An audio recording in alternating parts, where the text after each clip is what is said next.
Saudações, senhoras e senhores, sejam bem-vindos a mais um episódio do podcast da Gamescare. E hoje, como sempre, estou com o meu amigo amicíssimo Fábio Michelin. E aí, mestre Michelas? Saudações, meu caro, como vamos? Tudo bem, graças a Deus, seguindo a vida. Uma honra gigantesca estar aqui com vocês. Sempre aqui na cola dos amigos famosos aqui no nosso podcast. Bondade sua, meu querido, mas a gente agradece de coração os elogios. E hoje estamos um pouco diferente aqui porque nosso querido amigo Eric Fraga está se recuperando de uma questão aí, um contratempo que ele teve, mas em breve ele já estará de volta aí fazendo aqueles vídeos e lives delícias lá no Cosmic Effect. Provavelmente, a hora que você estiver escutando esse podcast, o Eric já tá supimpa de novo. Então, a gente trouxe aqui um suplente, um rapaz que eu conheci uns dias aí, senhor doutor, mestre Marcel Antônio Bonatelli Cardim. Seja muito bem-vindo ao podcast da Gamescare. Nossa, é uma honra sem tamanho estar no podcast. A Gamescare é qualidade, autoridade em assunto RGB. E aí os caras falam pra mim assim, rapaz, você não quer aparecer? Eu falo assim, mas eu não tô assim, né? Nesse nível, a próxima coisa é, sei lá, eu ganhar um beijo da Gisele Bündchen. Opa, nada que a gente não possa arrumar. Tá mais ou menos nesse mesmo nível. É melhor o senhor não cutucar a Dona Onça com vara curta, né? Não sei se ela tá do seu lado aí, então... Ela tá aqui, ela ouviu tudo. Se apareceu um buraco na minha testa, assim, foi a visão de calor. Eu sinto a energia daqui, mas beleza. No último podcast, o nosso amigo Eric falou assim, agora a gente tá gravando e tá se vendo nas câmeras. Então hoje a gente tá fazendo isso também, a gente tá se vendo. Pode ser que voe um chinelo no Marcel, alguma coisa assim. Mas uma outra coisa, Marcel já foi citado várias e várias vezes nesse podcast, hein, Junião? Fala aí. O Marcel é assim, é tipo um popstar, né? O Marcel a gente sempre cita ele. É o que eu falei, existe a várzea ali, né? Tô eu ali embaixo na várzea, depois sobe um pouco, vem o Junião, vem o Eric, aí depois que você escala, assim, passa aquela parte fria que tá nevando, nos picos, etc, aí você chega no Marcel. Isso. Mas são de uma fofurice esses dois. Nossa, quem me dera. Quando você escala o topo do monte em Pirituba, aí você chegou no Marcel. Pirituba, velho. Tá bom. Pirituba é no Michelas, meu filho. Cara, a primeira vez que eu fui na casa do Michelas, parecia Silent Hill, né? Que a gente chegou lá cedinho, tinha neblina. E tem uma rua que faz uma subida, assim, com um paralelepípedo. Eu falei, pronto, vai sair um negócio dessa neblina e acabou. Morre eu, Julião, morre todo mundo. Infelizmente tô aqui na parte humilde de São Paulo. Não, humilde nada. Eu sou muito feliz porque o Michelas, ele mora, tipo assim, pra mim é o começo de São Paulo, tá ligado? Tipo, é na entrada. Eu já fui em muitos lugares em São Paulo, muitos eventos em São Paulo, casa de amigos e tudo, né? E assim, teve lugar que a gente andou assim de carro 2 horas depois de estar em São Paulo. No Michelin não, tipo, você sai de Campinas, pega a estrada, não sei o que, pedágio, chegou. É no comecinho ali, né? Na rodovia. Agora tem lugar, amigo, que, nossa senhora, viu? Não, é complicado. Lembra quando a gente foi lá perto do Corinthians, lá no museu, Marcel, no museu do videogame itinerante, lá no lembro, sim. Itaquera, né? Eu daqui, pra chegar no Michelin, é 1h15 de carro, suave, né? Já tá em casa, porque a Gamescare tá num lugar muito acessível pra mim. Mas, Michelas, a gente tem aqui a presença ilustre do Marcel, né? Esse menino resolveu dar o ar da graça da sua presença aqui. E a gente eu principalmente vou aprender hoje sobre o quê? Quais são os assuntos aqui que a gente vai falar? Bom, hoje a gente vai falar de 2 coisas que eu acho que muita gente tem dúvida. A gente já falou sobre isso nos podcasts do RGB Inside, mas a gente vai fazer hoje um podcast direcionado a esses assuntos, né? Lógico que a gente vai falar de um monte de asneira também. Asneira é importantíssimo. Com certeza. Mas a gente vai direcionar esse papo aí falando de jittering e o outro é o... The Jitter. São 2 palavras parecidas, mas não tem nada a ver uma coisa com a outra. Então tá, a partir de agora a gente vai fazer uma sabatina no Marcel, é isso? Vamos sugar um pouco dessa sapiência. Nossa senhora, rapaz, eu não vou nem dormir depois dessa. Vamos beber na fonte do conhecimento. Beber na fonte do Marcel. Ficou estranho. Que papo bizarro, velho. Porque, vamos lá, voltando ao episódio passado, a gente falou sobre remakes, remaster... Reboots, exato. Assim, foi mais um episódio que eu aproveitei para destrinchar Final Fantasy VII Remake e falar mal até não querer mais.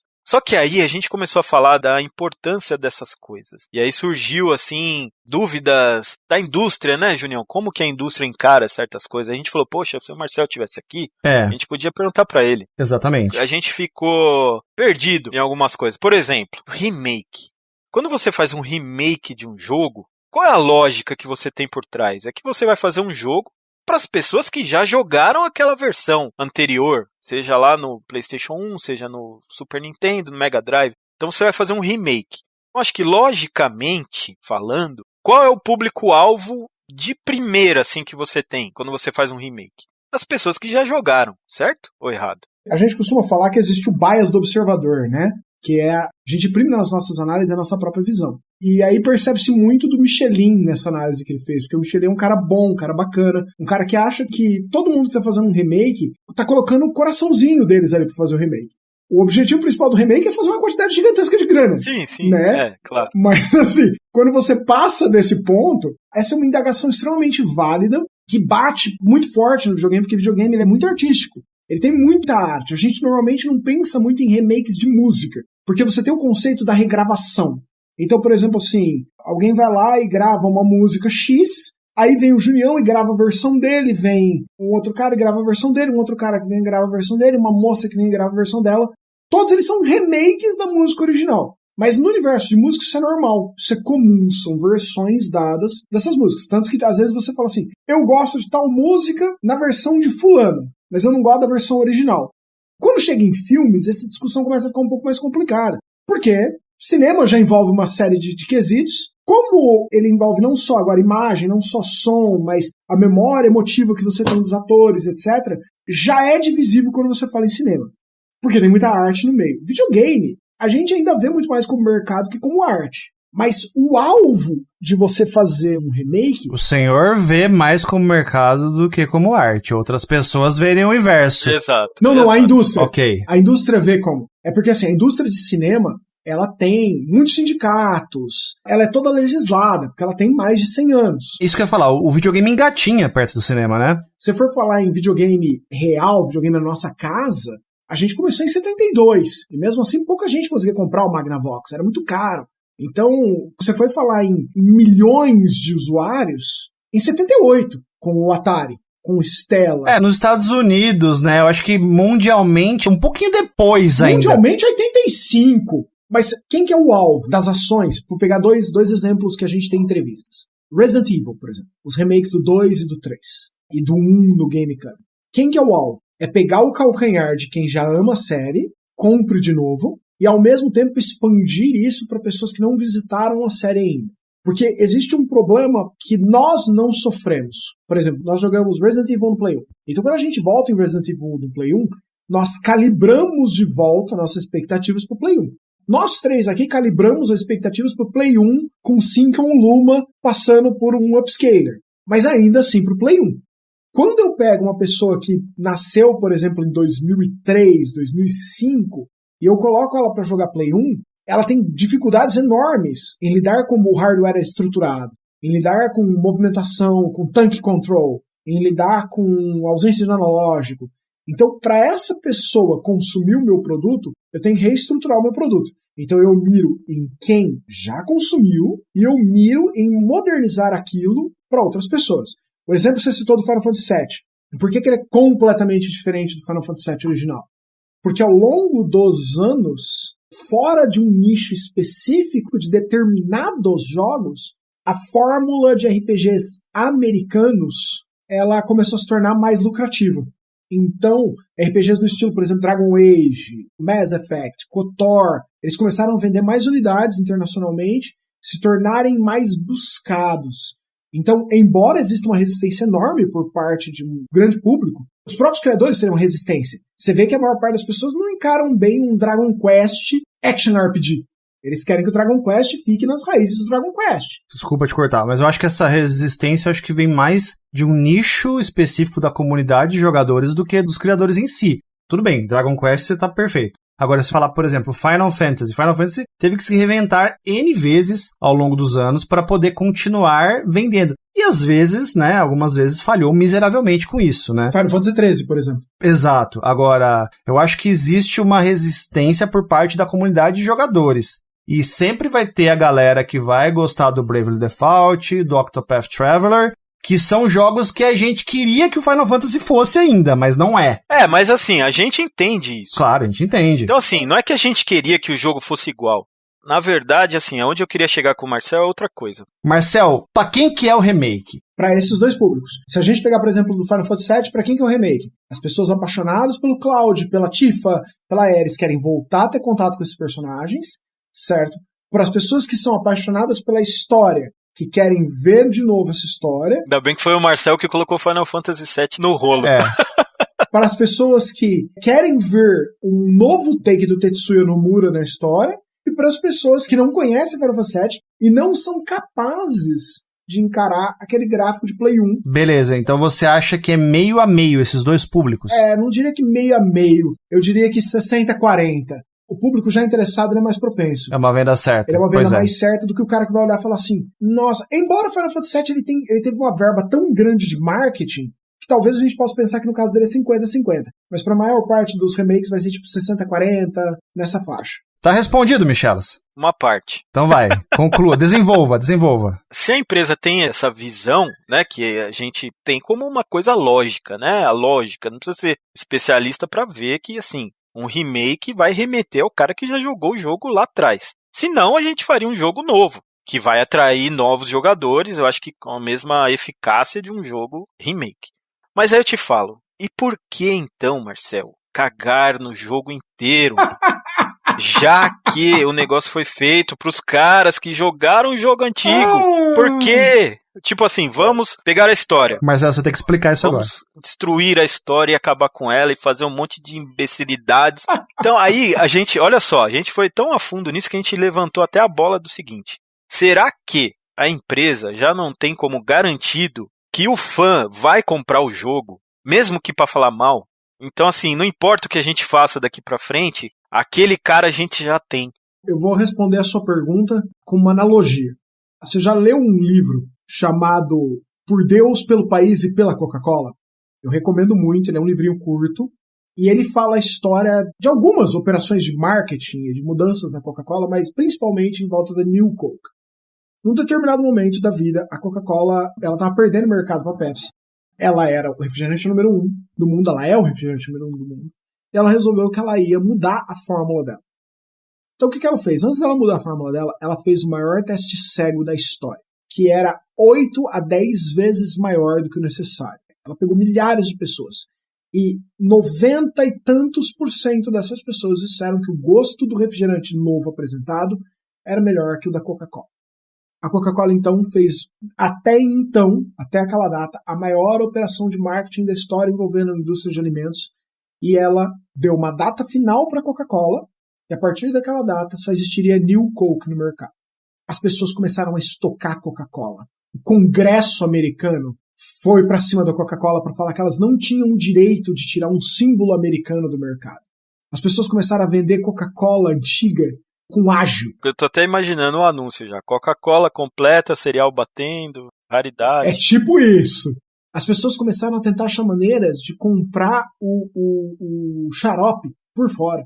Então, assim, nessa loucura, a Coca parou, não, peraí, eu fiz fezes. Ela deu o comando para parar esse processo, ela reintroduziu a Coca no mercado, com o nome de Coke Classic, mas o ódio, a rejeição à New Coke era tão grande que a New Coke não vendia, mesmo existindo a Coke Classic no mercado. E a Coca-Cola foi obrigada aos poucos a tirar a New Coke, e de tempo em tempo ela faz promoções temporárias com a New Coke. A Coca analisou de fora a fora o que ela fez, para achar o culpado, aonde eu errei. Ela não errou em nenhum ponto. O que aconteceu foi que ela não esperava essa reação do público. A mesma coisa eu acho que é aqui com relação ao Final Fantasy VII. Final Fantasy VII, eu pessoalmente gosto mais de Final Fantasy VI que Final Fantasy VII em termos de história. Quando a gente fala dos originais, lá no Super Nintendo /Play 1 versus Play 1. Então, assim, quando a gente fala da história, eu acho a história da Terra, do Fígaro, mais rica e mais complexa do que Final Fantasy VII. Por outro lado, Final Fantasy VII quebrou paradigmas e mais paradigmas porque foi, vamos dizer assim, foi o Ocarina of Time da Square. apresentação em 3D, efeitos especiais. Se você for lidar com videogame como se fosse uma história, um livro, um filme, você já poderia parar seu raciocínio aí. O problema é que videogame é uma mídia interativa e totalmente audiovisual. Corretíssimo. Então, quando você muda, por exemplo, 16 bits para 32 bits, só aí o negócio já desgringolou, né? Sim. E aí você pega um jogo que tem cinemáticas e tem polígonos, tudo bem, polígonos simples, mas misturados com cinemáticas. Você tem 3 CDs de espaço de jogo ali. Você tem uma penca de personagens, alguns mais carismáticos que outros, tudo bem. Mas tudo isso misturado e também uma história muito boa, que apesar da opinião do Marcel achar que o 6 é melhor, e eu até acho que ele tá certo. Não, mas o 7 não é ruim. Exatamente, o 7 é uma baita de uma história. É boa história. Então, assim, o conjunto da obra é muito incrível, né? Sim. Eu nunca tinha jogado Final Fantasy VI pra realmente ver qual é que é. E o Final Fantasy VII, até pelo que o Junião fez uma colocação perfeita. Pela revolução visual e sonora e etc., eu joguei, e foi uma coisa que me encantou e eu joguei até o fim. Já o Final Fantasy VI já estava lá no Super NES, estava meio já capengando, então não foi aquele entusiasmo. Aí depois disso, né, depois de muitos e muitos e muitos anos, tem gente hoje que fala assim, quem gosta mais de Final Fantasy VII é porque não manja nada de jogos de RPG, porque Final Fantasy VI é muito melhor. Porque eles falam que o Final Fantasy VII foi o jogo que introduziu os RPGs para quem não gostava de RPG, foi o jogo inclusão. Então, automaticamente, ele é tido como a maior fanbase porque ninguém sabe de nada. Quem sabe sou eu, que jogo RPG desde os 3 anos de idade. Sempre tem esse tipo de gente, infelizmente, né? Que quer criar barreiras e separar, né, as pessoas. Então, e aí eu falei, eu vou jogar Final Fantasy VI, porque, nossa, falam que é tão bom assim, né, poxa. E aí eu comecei a jogar faz o quê? Acho que uns 5 anos. E joguei, e terminei o jogo, e achei extremamente, assim, a minha opinião, tá? Eu acho que a história, nos moldes antigos, e que não tenha, sabe, uma coisa assim que realmente te faça... É difícil de explicar, né, essa concepção de como você assimila uma história, porque cada um assimila de um jeito, né? E pra mim, faltou uma emoção maior, faltou reviravoltas maiores, entendeu? Eu achei que, de repente, pela história ser focada em vários personagens principais, eu acho que acabou não se aprofundando em nada, né? Ficou meio superficial, né? Apesar de ter lá a reviravolta, não sei nem se a gente pode falar ou não, porque spoiler, mas... O spoiler de um jogo de 20 anos atrás spoiler, é complicado, né? Mas vai mais lá. De 20, mais que 20. Então aí, né, que o vilão vence o jogo, entre aspas. Eu acho que esse é o grande, a grande explosão mental que tem no jogo. E eu achei, sei lá. Agora o Final Fantasy VII, comigo é diferente. A história eu acho que é uma coisa assim... Eu nunca vi em um videogame até hoje uma história tão bem contada. E tem gente que fala, né, que eu acho que não foi bem contada, tem muitas lacunas e etc. E eu concordo, assim, como eu disse, cada um interpreta e entende e assimila a história de uma maneira diferente. Mas pra mim eu acho assim, a exposição dos fatos durante o jogo é perfeito, assim, a organização é perfeita, o storytelling é top. A narrativa é muito bem contada. Agora, essa questão, Michelas, eu acho que tem muito a ver também. Você jogou aproximadamente 5 anos atrás, né? Uhum. São 2 pontos, ao meu ver. O primeiro ponto você teria que ter tido uma impressão mais ou menos quando o jogo veio. Ou seja, você teria que ter jogado antes de ter jogado o 7. Sim. É difícil a gente voltar a um nível, né? Exatamente. E outra coisa, quando o Final Fantasy VI foi lançado, ele, assim, graficamente e tecnicamente falando, ele não tinha nada de extraordinário que você já não tinha visto em videogame. Quando o Final Fantasy VII veio, pelo menos pra mim, a impressão que eu tenho, vocês podem dizer se eu tô certo ou não, é que, acho que foi o Marcelo que falou, quebrou um paradigma. Ele trouxe uma coisa que eu nunca tinha visto em videogame nenhum. Eu nunca tinha visto, por exemplo, uma forma tão bem feita de mesclar computação gráfica, né, gráficos pré-renderizados, né, filminho, junto com o jogo rodando e os polígonos, o cloud andando e tudo. E graficamente mesmo, o jogo impressionou. Não foi, ao meu ver, o que rolou no Final Fantasy VI. Apesar do jogo ser incrível, não tô dizendo que o jogo pelo amor de Deus, é um dos melhores jogos, sem dúvida. Mas eu acho que essa questão de você ter essa impressão, eu nunca vi isso num videogame. Isso rolou comigo no Final Fantasy VII, mas não rolou no Final Fantasy VI. entendeu? Eu acho que, de repente, a minha opinião podia ser diferente se eu tivesse jogado. Mas assim, eu tento deixar a nostalgia um pouco de lado. Porque se a gente for só falar de nostalgia, o que a gente tem mais carinho, o que tem melhores lembranças e etc, né, é uma coisa. Agora, se você analisar tecnicamente e tal, é outra. E RPG eu levo muito pro lado da história da parada, não tanto pro lado técnico, gráfico, etc. Apesar de que eu acho que o Final Fantasy VII teve esse apelo, não tem como negar, porque foi uma coisa, né, que nem o Marcel falou, foi o Ocarina of Time, puta, virou um negócio 3D, virou um bagulho doido, reformulou o jogo inteiro. Aquelas CGs lá, eu olhava aquilo lá e falava, meu Deus, como pode existir uma coisa tão maravilhosa, né? É até engraçado a gente falar disso, porque se você olhar pra CGs hoje, você vai falar, putz, meu... Mudou o mundo, né? Mudou, aquilo lá era uma coisa, assim, extraordinária. Sim. O Final Fantasy VII, ele é de 97, né, se eu bem me lembro. Uhum. Então você pega, assim, um videogame que veio ali lá pra 95, começo de 95, né? Eu nem considero 94, 95, né? Então você teve 2 anos e teve um negócio que explodiu a cabeça. Quando você teve, por exemplo, o Super Famicom, né, que o Final Fantasy VI é um jogo de Super Nintendo. Quando você teve ali na tua cara, você teve Pilot Wings, você teve F-Zero, você já explodiu a cabeça no começo da geração do Super Nintendo. Eu não explodi a cabeça no começo da geração do PlayStation 1.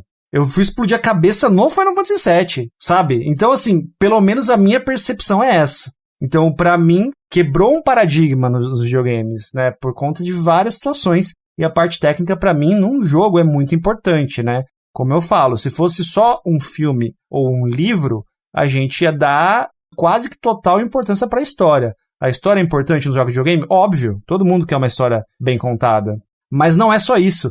Ao meu ver, ela não tem um peso maior quando você vai botar na balança uma obra de videogame, né? Uma obra artística. Você tem muitas outras coisas que você tem que ponderar, né? Então, pra mim, foi uma coisa muito diferente do Final Fantasy VI. Eu não tenho dúvida disso. Agora, pra falar de história, você falou que a narrativa do Final Fantasy VII é excelente, muito bem contada. Mas, pra mim, o suprassumo de história no Final Fantasy é o Tactics, e eu não abro mão. Final Fantasy Tactics é uma coxa de retalho de fanservice. Quer coisa melhor que isso, Marcelo? Cara, as reviravoltas políticas que tem ali, que você faz paralelos com a vida real, eu não vejo em nenhum outro jogo. Olha, eu vou falar... Fanservice, Tem nada a ver com fanservice, nada a ver com fanservice. Eu vou falar um negócio que vocês vão até achar engraçado. O clima que aonde a história rola é um negócio extraordinário. Final Fantasy Tactics é um clima perfeito, você quer vivenciar aquilo, você quer estar ali dentro, acompanhar aquela história, porque é aquela coisa dos cavaleiros e etc. FFT é sensacional. A gente tira sarro, mas é sensacional. É sensacional. The Lion War, a história contada por um herói, que na verdade não é herói coisa nenhuma, e o herói de verdade é anônimo, pra mim é um negócio que... É de explodir cabeças. O Cloud é o pica das galáxias, o Sephiroth é o fodão e acabou. O Final Fantasy Tactics... Mas é aí que tá o ponto. O Cloud não é. Ele absorveu o pouco que ele pegou do namorado da Ares. Então, eu acho assim, a história de Final Fantasy VII é a história do Seph. Sim. Não é a história de outro cara. Concordo. O Sephiroth, pelo amor de Deus, ele é um deus. Ele é basicamente uma entidade, né? Ele é um negócio, assim, incrível. O Final Fantasy Tactics, no começo do jogo, ele já te apresenta, cara, eu vou te contar uma história, mas a história que eu vou te contar é a história verdadeira, não é a história que foi contada, sacou? Isso pra mim já explode a mente. Não, Final Fantasy Tactics é maravilhoso. E não tem nada a ver com fanservice, Marcel, seu maldoso. E assim, e aquele negócio de clicar. Eu gosto disso, de clima medieval, aquela coisa de heroísmo. Então, pra mim, Final Fantasy Tactics foi do primeiro segundo até o último segundo maravilhoso. Final Fantasy VI, pra mim, não deu esse clique. Mas eu achei insípido. Não porque o jogo é ruim. Ah, puta, o jogo é mó ruim. Não! O jogo é bom, tal, tem uma história legal. Só que pra mim, o fato de querer abranger muitas histórias e principalmente depois da segunda parte do jogo, onde você vai procurando os caras pelo mundo, né? E aí você encontra os caras, ele conta mais um pedaço da história e tal.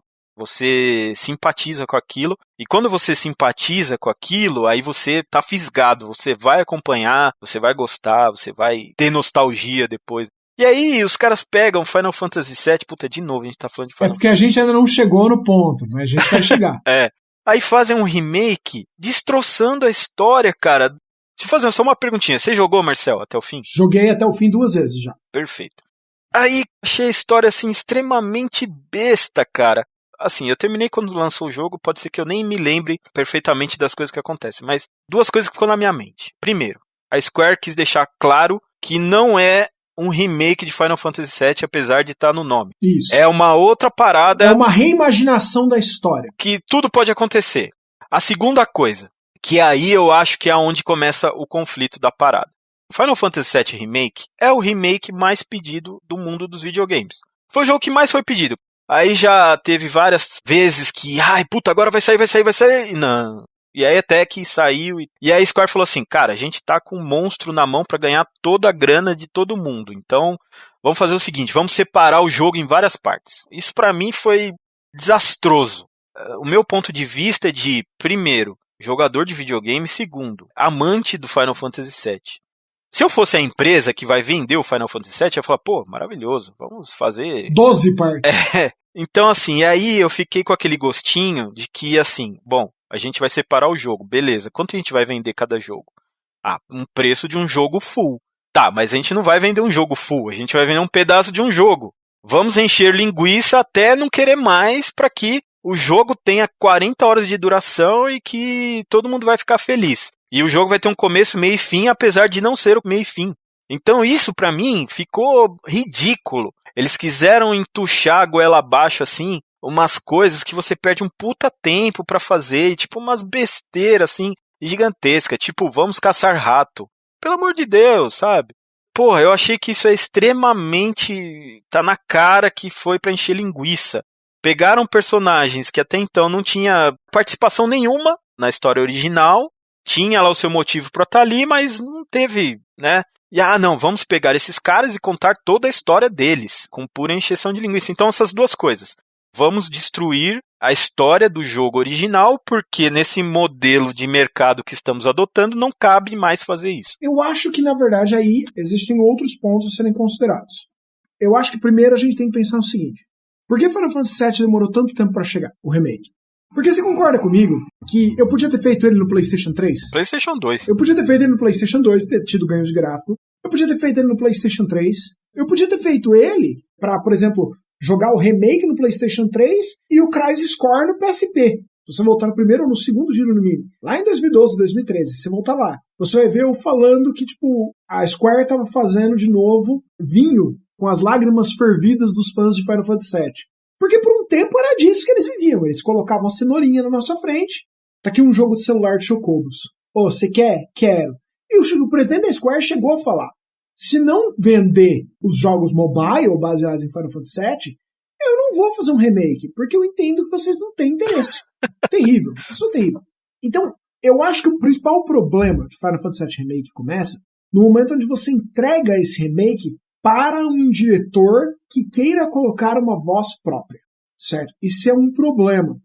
Quando você tem uma obra que ela já existe e ela já é conceituada per si, você não pode ter um diretor que tem uma voz própria. Você tem que ter um diretor que ele vai ser contratado para entregar mais do mesmo. Ou modernizar aquilo de uma forma saudável. Ou modernizar aquilo. Como, por exemplo, a gente até citou, para mim, o modelo de remake perfeito é Resident Evil do GameCube.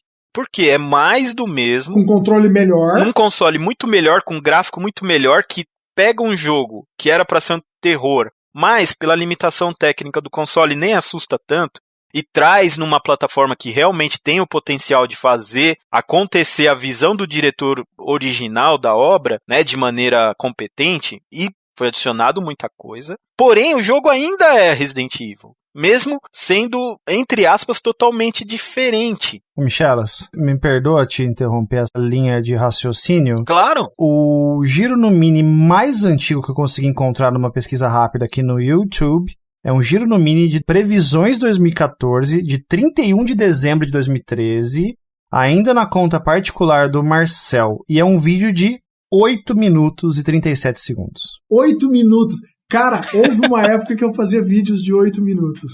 Que coisa, né? O Marcel falando 8 minutos. Né? Impensável, né?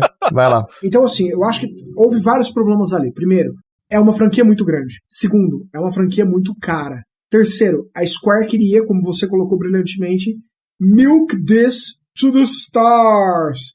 Queria tirar até o último, né, a última gota de sangue do negócio, porque assim, eu vou fazer grana com isso. Existe um problema quando você vai fazer alguma coisa grande desse tipo, que você precisa escolher um diretor que ele fala assim, olha, eu preciso entregar mais do mesmo. com tecnologia melhor, com sistemas de combate modernizados, com quality of life. Mas não, eles foram lá e escolheram diretores, um diretor, no caso, o primeiro diretor, que estava ligado a outra série que estava em produção ao mesmo tempo, que era o Kingdom Hearts. Por um tempo o cara estava dirigindo Kingdom Hearts e Final Fantasy Remake ao mesmo tempo, o que já é um problemão. E esse cara ele falou, não, eu vou dar a minha versão dessa história. Aí complica, amigo. Cara, eu tô aqui por Final Fantasy VII. Eu não tô aqui pela sua versão de Final Fantasy VII. E eu entendo o que ele quis. Ele falou assim, não, se eu der Final Fantasy VII igual, as pessoas já vão saber a história. E aí tem gente que não vai querer comprar. É uma bobagem sem tamanho. Aí eles pegaram 40% do jogo. Porque são 40% do primeiro disco. Ô Marcel, você tem uma opinião especificamente também? Porque você falou, né, eu joguei 2 vezes até o final. Eu não joguei até o final. Eu joguei um pouquinho em live. A última 1h30 você vai achar que você usou drogas. Ok, mas tudo bem. A última 1h30, eu tava sentado, o Eric tava do meu lado, assim, e a gente fazia assim. Então, mas você tem que explicar para as pessoas, porque dependendo do ponto de vista, isso pode ser bom ou ruim. Eu fiquei com essa cara aí o jogo inteiro. Pena que vocês não estão vendo a cara do Marcel agora. Explica melhor isso. Certo. A gente ficou com uma cara assim de... Você tá entendendo? Porque assim, tem aquela dorga, né, que você, tipo, sei lá, quando você toma uma anestesia pra fazer um procedimento de canal no dente, né? Você fica, tipo, mó curtindo aquela brisa, né? Então, eu nunca sei se você tá falando uma coisa ruim ou boa, né? Não, é assim, eu não sei nem beber. Certo. Então, eu sou 112% careta. Então, quando eu falo droga, eu parto daquela percepção do seu avô, sabe? Isso é ruim. Sempre é ruim. Entendi. Isso é mal. A sua opinião, ela mais ou menos na linha do que o Michelin tá contando pra gente, né? Então, mas aí tá. Eu gostei de Final Fantasy VII Remake. Não! Essa é a diferença. Eu gostei. Perfeito. É isso que eu queria saber. Eu gostei, porque assim, Final Fantasy Remake é completamente diferente de Final Fantasy VII normal. Em vários momentos eu consigo ver que houve uma discussão ali, porque eu tenho certeza que vocês acompanharam o desenvolvimento. Então, num determinado momento, a Square falou assim, diretor X, que não deve ser nomeado, eu quero que esse jogo saia até o mês tal. Ele falou assim, impossível. A minha visão do jogo vai levar mais 1 ano pra sair. A Square falou, você tá fora do projeto, eu vou colocar um outro diretor. Então esse outro diretor que entrou era um cara que obedecia ordens, certo? Com zero imaginação. Ele falou assim, vamos fechar esse pacote e colocar numa venda. Agora, já! O jogo pulou assim de velocidade 20 para velocidade burlesca, para 1.200% de velocidade. Fecha que algum produto tem que chegar na loja. Chegou o jogo, parte 1. Aí chegou Final Fantasy VII Remake, parte 1.5, que é o Intergrade. E agora existe um boato forte de que para acompanhar o livro que mostra a história da Tifa, vai surgir mais capítulos à parte para serem vendidos envolvendo só a Tifa e a Aeris. Ou seja, será que a gente vai estar vivo para ver o final dessa saga? Então, eu não sei, mas Eu não sei, sinceramente. Parte do meu descontentamento com esse jogo, que vem desde quando a gente soube detalhes dele, eu já contei isso, acho que até no podcast do Mini, né, no Pra Viagem. O puro e simples fato de a gente não saber quantas partes são e quando elas vão chegar nas nossas mãos, pra mim já não serve. Então, assim, eu joguei esse jogo, um pedaço dele, porque o Marcel comprou. Se o Marcel não fosse comprar, eu jamais teria gastado 1 centavo nesse jogo. Eu me recuso. Eu sou desses. Quando o negócio é violento pro meu lado, eu faço um boicote, ainda que eu seja o único no planeta a boicotar. Então eu me recuso, né? Então isso é uma parte do problema que eu enxergo nesse jogo. Dito isso, muito por isso que eu também quis saber a opinião do Marcel, e acho que quem está escutando também ficou curioso, eu não joguei o jogo inteiro. Mas o pedaço que eu joguei, eu levei um tapa na cara, porque eu fui no preconceito no jogo, eu fui com ódio no coração. Só que no que eu peguei no controle e comecei a jogar, o jogo me agradou. Mas eu não posso dar uma opinião mais incisiva nisso, até poderia, mas eu prefiro não, justamente porque eu não conheço a obra inteira do que existe, né? Esse pedaço eu não joguei ele inteiro. Então eu vou acatar o que o Michelin falar e vou acatar o que o Marcel falou. Porque eu já tive essa reflexão, assim. Eu falei, será que não é o meu puro saudosismo falando? Mas não. Eu acho ruim o jogo. Eu acho a história mal contada. Seus argumentos eu acho que não tem nada a ver com questão de nostalgia. É o maior remake, é o remake mais esperado da história, caceta. Então, o que você tá falando faz sentido, mas eu acho que a explicação que o Marcel deu, pra mim, faz sentido também. Faz, mas são decisões erradas, na minha opinião. São decisões focadas na indústria indústria de videogame, questão do mercado. Vamos lançar esse jogo tal dia, tal hora, e é Eu isso. não sei, Ai, meu cara, Deus, eu não não dá sei. tempo. Tira esse cara, bota outro. Porque eu acho a história ruim, a história mal contada. Sim, mas isso é consequência. Eu concordo com Tudo você. bem, vamos fazer outras histórias. Então vamos vangloriar, não sei se essa palavra é mais correta, mas vangloriar a história passada, olha. Mas não vamos cagar pra isso aqui. A parte do Seth, quando ele destrói a cidade natal do Cloud e tal, e quando termina... Porque assim, aquela parte é porque quando você tá jogando um joguinho que você acha que você tá atrás de uma empresa que tá destruindo o meio ambiente, tipo o Capitão Planeta, você é o Capitão Planeta. Aí você vê lá na frente que não é bem assim. O pessoal não tá tão interessado em salvar o mundo. Cada um tem o seu motivo particular pra estar ali brigando com aquela empresa e tal. Mas aí você vê que aquilo lá é só um pano de fundo, que na verdade tem uma treta muito maior acontecendo. E aí, cara, ele começa a jogar fatos na sua cara, assim que você, tipo... Sensacional. Marcel, eu sei que você é um cara puritano, mas cai o da bunda, entendeu? Tipo, você fala, né? E aí você descobre tal a história. E aí, eu acho que aquela coisa ali, ela termina, aquela coisas que é jogado na sua cara, que você fica assim, caraca, o que mais? E aquilo termina com aquela cena do Sephiroth entrando nas chamas da cidade que ele destruiu. Aquilo é demais. Então, e aí os caras vão lá, tipo, você começa a jogar o jogo em 5 minutos aparece aquela cena, sem pé nem cabeça, destruindo, tá ligado? Tipo, o bagulho, assim, sem significar nada, tá ligado? Então, eu acho que não teve respeito à história original da parada. Eu acho que, na verdade, a questão ali foi exatamente menos falta de respeito e mais medo. Como o investimento de um jogo desse é muito grande, existe um medo de que se eu não prender a sua atenção imediatamente, você vai deixar de jogar o meu jogo, você vai deixar de falar sobre o meu jogo, então eu preciso que o seu retorno seja imediato. E a indústria de videogame, ela tende a tratar a gente, nós jogadores, sempre como crianças que têm 7 segundos de atenção. Dá uma olhada em todas as campanhas de Call of Duty. O tempo todo, Call of Duty tá falando pra você assim, faça isso, agora faça aquilo. Ó, o ponto tá aqui, não se perca. Ó, não vai pra essa área do mapa. Se você for pra cá... Não, muito. Você tá se perdendo. Porque ele acha que nós somos todos crianças, assim, tipo assim... Meu Deus, eu não tenho atenção. Se eu não tiver uma instrução específica, eu vou andar pra lá. Aí você vai andar pra lá e vai falar, peraí, o que tá acontecendo? Então, assim, eu não lembro se foi o Yahtzee, eu não lembro quem que falou isso, mas eu lembro que algum cara no YouTube que eu assisto, ele falou assim... A sensação que ele teve foi que ele tava vendo Final Fantasy VII Greatest Hits. Que eles pegaram os principais pontos da trama e trouxeram imediatamente pro primeiro disco pra falar pra você assim, olha, continue comigo, hein? Ó, você tem que comprar episódio 2, episódio 3, episódio 4, episódio 12, porque isso que eu te mostrei aqui vai acontecer ainda, amiguinho. Só que aí quando ele chega nas últimas 2 horas do jogo, ele fala assim, não, tudo pode acontecer. Aí você fala assim, ok, então aquilo que eu conheço que é a história normal do jogo pode não vir a acontecer? Ok, tá. O jogo deixa isso implícito ali em algum momento? Implícito não. Ele fala assim, esqueça tudo que você conhece de Final Fantasy VII. A história vai ser outra. Pode ser que nós não vamos ver um final de um anjo com uma asa só, aquela batalha épica. Pode. Até porque, por exemplo, você viu os fantasmas que aparecem no jogo, que apareceram em volta da Ares? Acho que eu não cheguei nessa hora, não. Eles parecem umas roupas pretas voando, assim. São os fantasmas do destino. Eles são a força do enredo original tentando manter o jogo no enredo original. Ok, dito isso, o Michelin já me ganhou e eu concordo absolutamente com ele. Já era, não preciso nem jogar o resto do jogo pra saber que é uma porcaria total. Dito isso, eu gostei muito de ver mais de Midgar. Eu gostei muito de ver mais dos slams. Ah, eu também gostei. Eu gostei mais da história ser um pouco mais aprofundada neles. Tem coisas boas, né? Tem. Sim. Dito isso também, eu concordo com o Michelin no fato de que é absurdo eles esperarem que a gente pague $60 por cada capítulo por sei lá quantos anos. Quantos capítulos são? Ninguém sabe, nem a própria Square. Quando vai sair o próximo capítulo?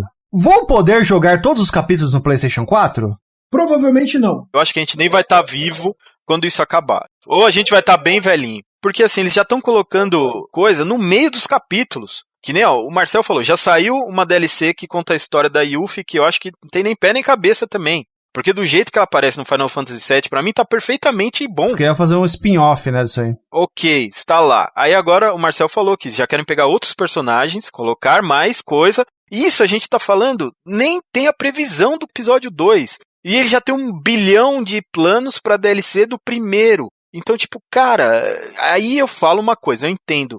a empresa precisa ganhar dinheiro, que a empresa não é... Não é filantropia, né? Isso, não é fã de videogame, só fazer coisas bacanas pra quem quer jogar videogame. Sim. Mas aí começa a estragar a parada, você começa a prejudicar o que você tá entregando pro seu consumidor, porque você tá sendo muito zóio de Lula. Mas é o que eu sempre falo, Michelas, a única linguagem que esse povo entende é a linguagem da grana. Se Exato. o negócio flopar, né, como dizem, se as vendas forem abaixo da expectativa, eles vão cancelar, ou abandonar o projeto ou tentar resolver. Se né, dane, quem entendeu? gostou... É isso. Eu já falei isso pro Marcel, falei pra todo mundo isso aí. Eu desde o momento que a gente soube que ia ser nesses moldes, eu automaticamente perdi o interesse no jogo. E eu só provei o jogo porque, repito, o Marcel comprou e tá lá na minha conta, é só fazer o download e jogar, né? Porque se eu tivesse que gastar um centavo com esse jogo, eu jamais teria tocado nele. Agora, o que eu acredito que talvez seja um sinal interessante, não para mudar Final Fantasy VII, porque Final Fantasy VII é um projeto muito grande, então eu não acho que eles vão parar. Mas, dependendo de como tá sendo a reação do público, a gente talvez veja Final Fantasy VI refeito de um jeito diferente.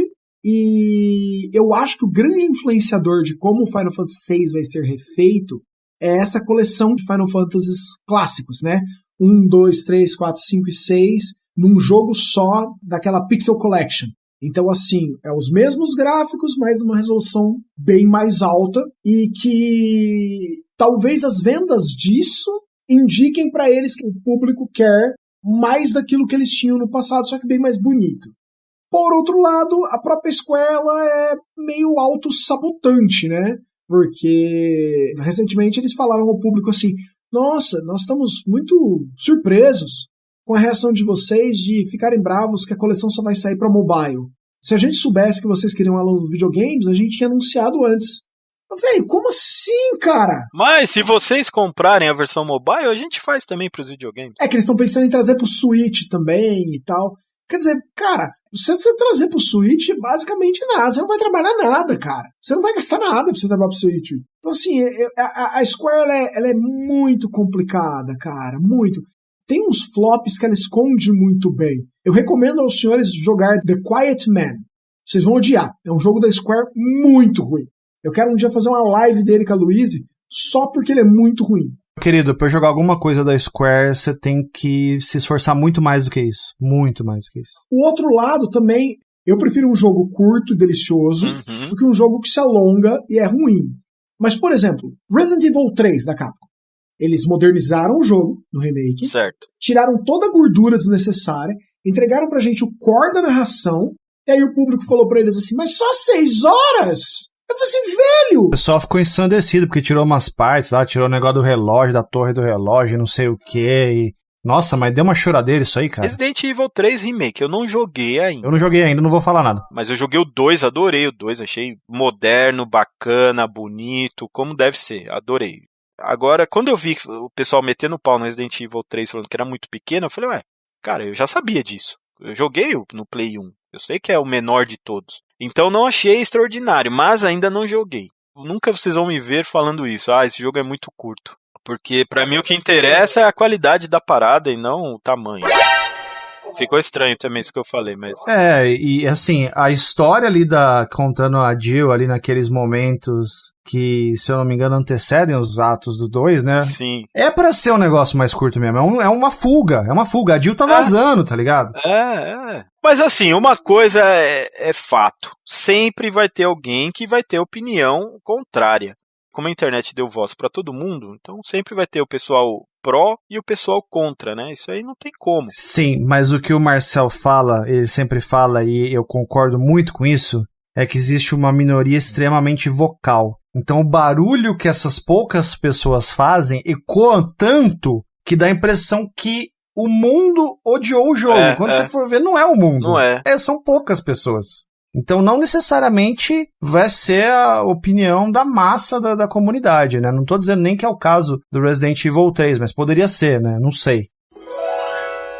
Vamos lá. Michelas, você que é o mestre dos magos, você quer começar pelo The Jitter ou o Dithering? Vamos começar pelo Dithering. Eu posso então dar uma definição em português direto da Wikipedia aqui rapidamente? Só se for na voz Junião Style. Ih, amigo, então vamos lá. Locutor de rádio. Ah, coitado de mim. Quem me dera, né? Mas vamos lá então. Marcel, acompanha comigo. Jitter ou jittering é uma forma de ruído digital aplicado intencionalmente, usada para randomizar o erro de quantização, evitando padrões de grande escala. O jittering é usado rotineiramente no processo dos dados de ambos áudio e vídeo digital e é frequentemente um dos últimos estágios de masterização de um CD. Por exemplo, aqui tem uma definição na computação gráfica. Devo ler também rapidamente aqui? Por favor. Eu acho que é o que a gente mais precisa. Então vamos lá. Jittering em português, no contexto de computação, significa matização. Então, se você está procurando uma palavra na língua portuguesa, é matização. É uma técnica ótica em que se intercalam pixels de duas cores diferentes entre duas áreas adjacentes, a fim de ali se criar uma tonalidade variante dos tons dessas áreas adjacentes, assim fazendo um degradê entre elas. O método possibilita a obtenção de tons de cores que, de outra forma, não se obteriam. Com o emprego do método, se dá a impressão de haver tons intermediários por causa da dispersão controlada da quantidade de elementos gráficos, ou pixels, das duas tonalidades às quais se deseja obter o tom variante, o qual é reconhecido pelo olho humano como tal. A matização também é usada em impressoras para a produção de tons intermediários ou meios tons. E antes de que vocês dois falem qualquer coisa, eu automaticamente, na minha memória, vieram todos aqueles jogos do Atari e da Activision, onde você tinha um pôr do sol com camadas de cores, né, que o Atari fazia poucas cores, mas no borrado ali da TV de tubo tinha aquele degradê gostoso que só era possível através do tal do jittering. É isso, Michelas? É isso mesmo, exatamente. Junião é conhecimento. Junião é espetacular. Obrigado. Quando você grava podcast com pessoas profissionais do ramo, que tem um conhecimento profundo, é outra história. Onde você tinha que gravar com o Fabão e com o Alex, cara. Pelo amor de Deus, Fabão e Alex. Zoeiras à parte. Construção sensacional do mestre Junião sobre jittering. E eu acho que jittering é um papo bizarro. A gente estava até conversando antes da gravação começar, de que existiram certos usos para ele, né? Alguns videogames eles ficaram característicos e computadores que caracterizou-se muitas vezes não só um uso pensado do jittering por parte de alguns criadores, mas a imagem dele era caracterizada muitas vezes por aquela ofuscação, aquela perda, né, que acabava causando uma maior quantidade de cores, ou mesmo jittering, por exemplo, foi usado no Mega Drive para simular transparência. As cachoeiras em Sonic, né?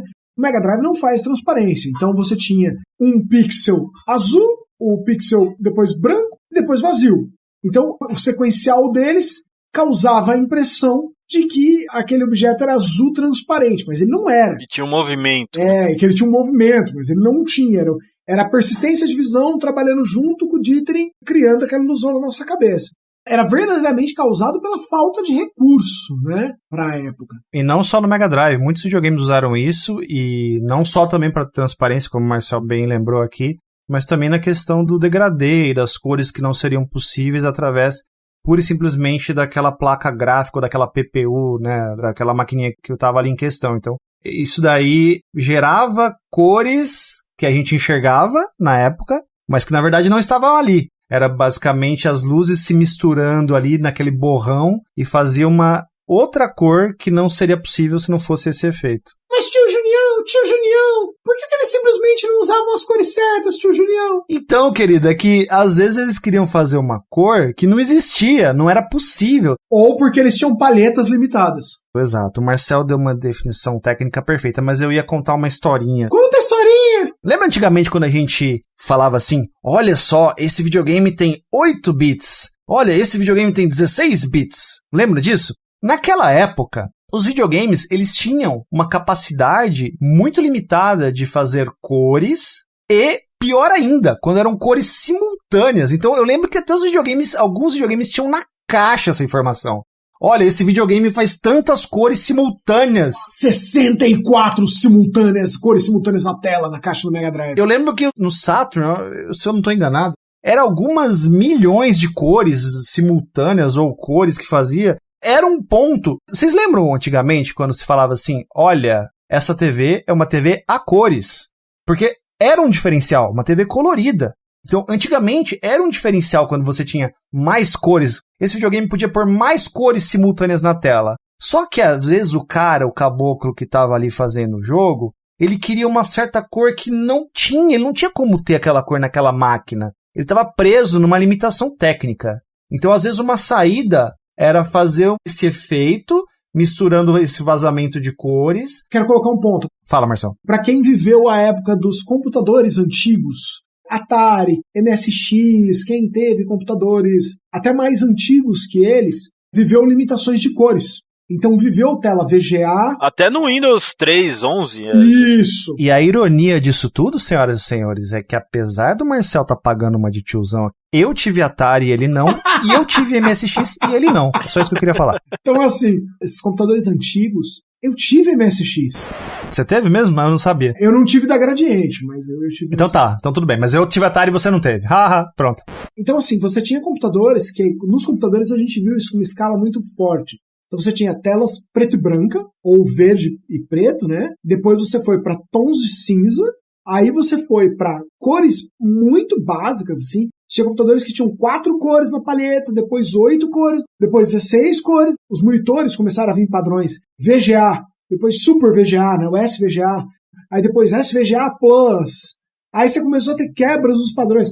Que a IBM fazia um padrão que era o Super VGA, mas o Super VGA é melhorado. Quem jogou jogos antigos de PC aí, em PC mesmo, 386, DOS e tal, vai lembrar que tinha modos de gráficos, às vezes CGA, às vezes EGA, que eram limitações, né? Eram sistemas mais limitados de cores. O display tinha limitações graves, né? E aí, quando a gente chegou nos videogames, como os videogames eram máquinas voltadas para aquela experiência multimídia, muitas vezes eles tinham saídas. O NES e o Master, por exemplo, trabalhavam com paletas. Então você pré-carregava uma paleta a partir da paleta total. Então, se eu não estou enganado, o NES conseguia trabalhar com uma paleta de 8 cores das 30 e tantas cores disponíveis. Você conseguia pegar 8 cores para trabalhar na tela ao mesmo tempo. Inclusive, um fato interessante, o Mega Man é azul, porque haviam 3 versões de azul na paleta total do NES. Era mais fácil colorir o robô com tons de azul do que você ter que buscar alguma outra cor e acabar tendo pedaços de outras cores. O Mega Man é azul porque o NES quis, basicamente. Porque o hardware facilitava, né?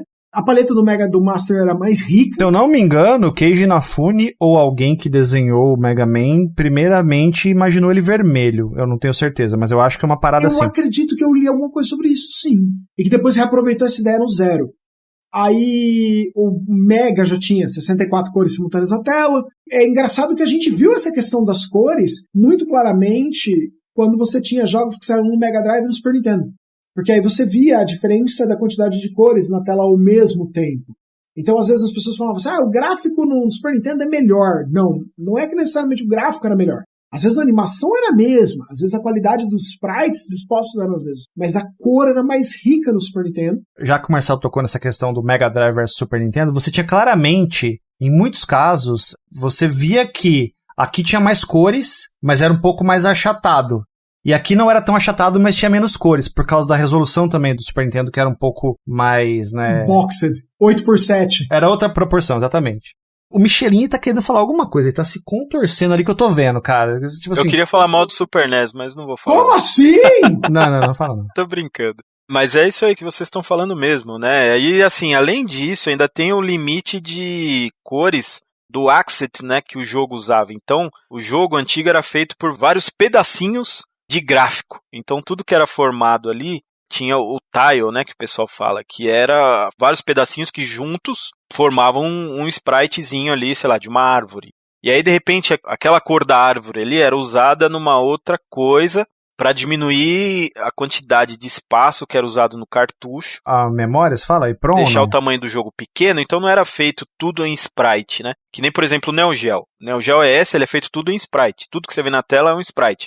Qual o tamanho de um jogo de Neo Geo? Gigantesco, 300, 400 megas. Aí você pega lá um jogo de Mega Drive lá, que tem um jogo inteiro, um RPG inteiro e tem 16 megas. Eles usavam muita compactação, eles Exato. usavam muitos cenários que usavam backgrounds em bitmap, imagens estáticas. A palavra-chave é reutilizar, né? Sim! Muita coisa ali que, como eu disse, formava uma arvorezinha, mas na determinada posição Y, X ali, ele formava um laguinho, e na posição não sei o que, ele formava um pedaço do personagem, e por aí vai. Então, tinha funções pré-determinadas para fazer aqueles desenhos. E Super Mario Mata é usado de nuvem. Isso, exato. Então era usado em várias coisas para formar um sprite, né? Sprite é aquele desenho que a gente vê formadinho, que tem animaçãozinha. Camada 2D do jogo. Exato. Então tinha o limite também no tile ali, quantas cores pode ter? 3? Vai, o Mega Drive tinha 512 cores e 64 simultâneas, ou não me lembro mais.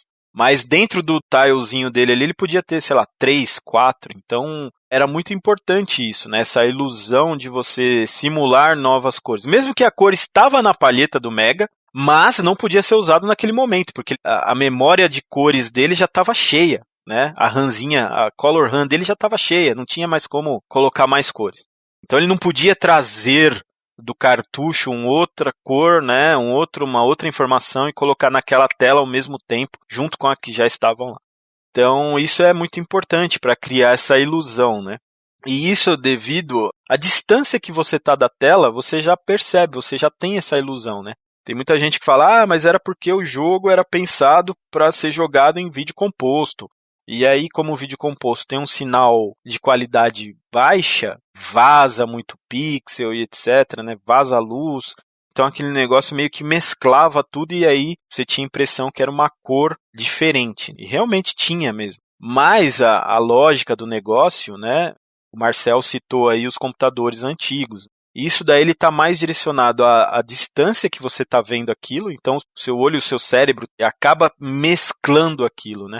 Você não consegue ver aquilo com uma definição ultra perfeita e todo separadinho de uma distância Y, uma distância X. Mas aí tem aquela coisa, e na época dos 32 bits, onde a gente já escambalhou tudo, e aí o Julião estava falando, o Saturno tinha 32 mil cores, não precisava mais disso, né? Era no caso de milhões, acho que era 12 milhões de cores, era milhão. Eu tô com a caixa aqui perto, vai falando aí que eu vou lá ler isso aí, peraí. Nos 32 bits foi usada também, por exemplo, no Saturn o dithering foi usado para falsificar transparência, porque embora o Saturn fazia usando o VDP2, né, era incomum a programação, ela era complexa, então você viu poucos exemplos dela fora de jogos da Sega, e mesmo em jogos da Sega. Então era usado para sombras também no Sega Saturn, porque você acaba pintando um quadro em sequência, um quadro vazio, um quadro de preto, um quadro vazio, um quadro de preto. Conforme o quadro se movia, né, você substituía um por outro rapidamente, e você tinha o exemplo de sombra. Segundo a caixa do console, 16.777.216 cores no Sega Saturn. Espetacular! Isso são quantos bits? É, um monte. Mas ele tem uma palheta dessa quantidade de cores. Não quer dizer que na tela, acho que era 32 mil cores. Uma parada assim, era um número bem grande de cores.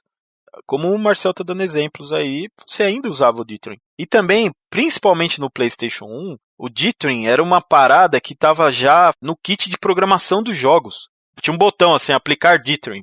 Era usado para adicionar detalhamento também nas imagens, né? Olha que bizarro, porque o PlayStation e o Saturno também trabalhavam com mais ou menos esse esquema aí que eu falei. Então, ele tinha lá as texturas salvas em algum lugar, e as texturas tinham tamanho físico também, né? 16 por 16, 16 por 32.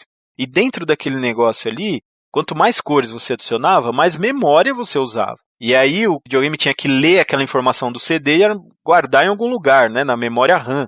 E aí você ocupava a memória RAM, e a memória RAM não é infinita. Acabava tendo uma certa limitação também, né, para você manter ali a quantidade de coisas que você precisava usar sem desperdiçar a memória do console. É, exatamente. Mas por que a galera fala sobre isso hoje, né? Porque hoje a gente tem a vantagem ou praticidade ou a facilidade de usar equipamentos como scalers, por exemplo, com fontes de vídeo analógicas superiores ao que a gente usava antigamente. Então, a gente pega lá o nosso Meguinha no RGB, ligado na GBS Control, e aí você olha lá e fala, olha, mas tem esses quadradinhos aqui. Aí que o pessoal começou a perceber isso, né?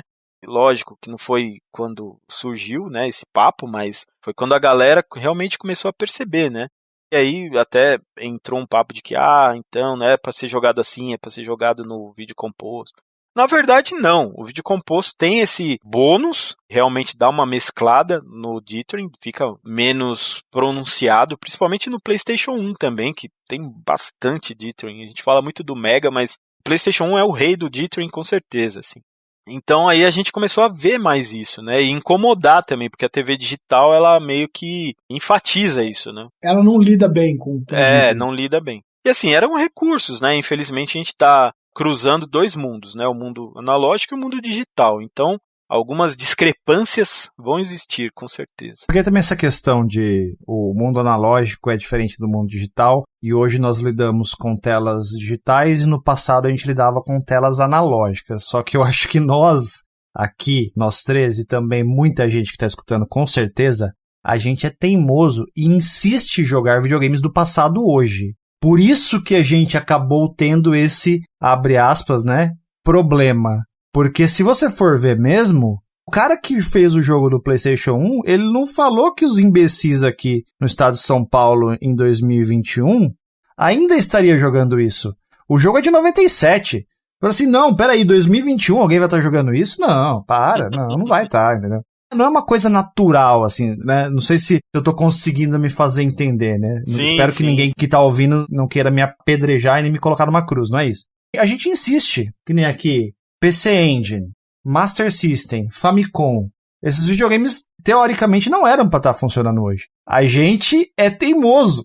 E esse nicho de pessoas que a gente faz parte, que depois veio, né, acabar usando o RGB e os scalers, né, GBS entre outros, aí que surgiu essa coisa, Michelin. Foi isso que você tá falando? E algumas pessoas até acham, mas é interferência, não sei. Na verdade, não é interferência, principalmente no caso do PlayStation 1. Tem uns jogos que são, assim, cheios de dithering, assim, sem motivo nenhum. Mas também é lógico que existe a interferência de cabo ruim com sync no composto e tal, que também gera um ruído que parece dithering, mas não é.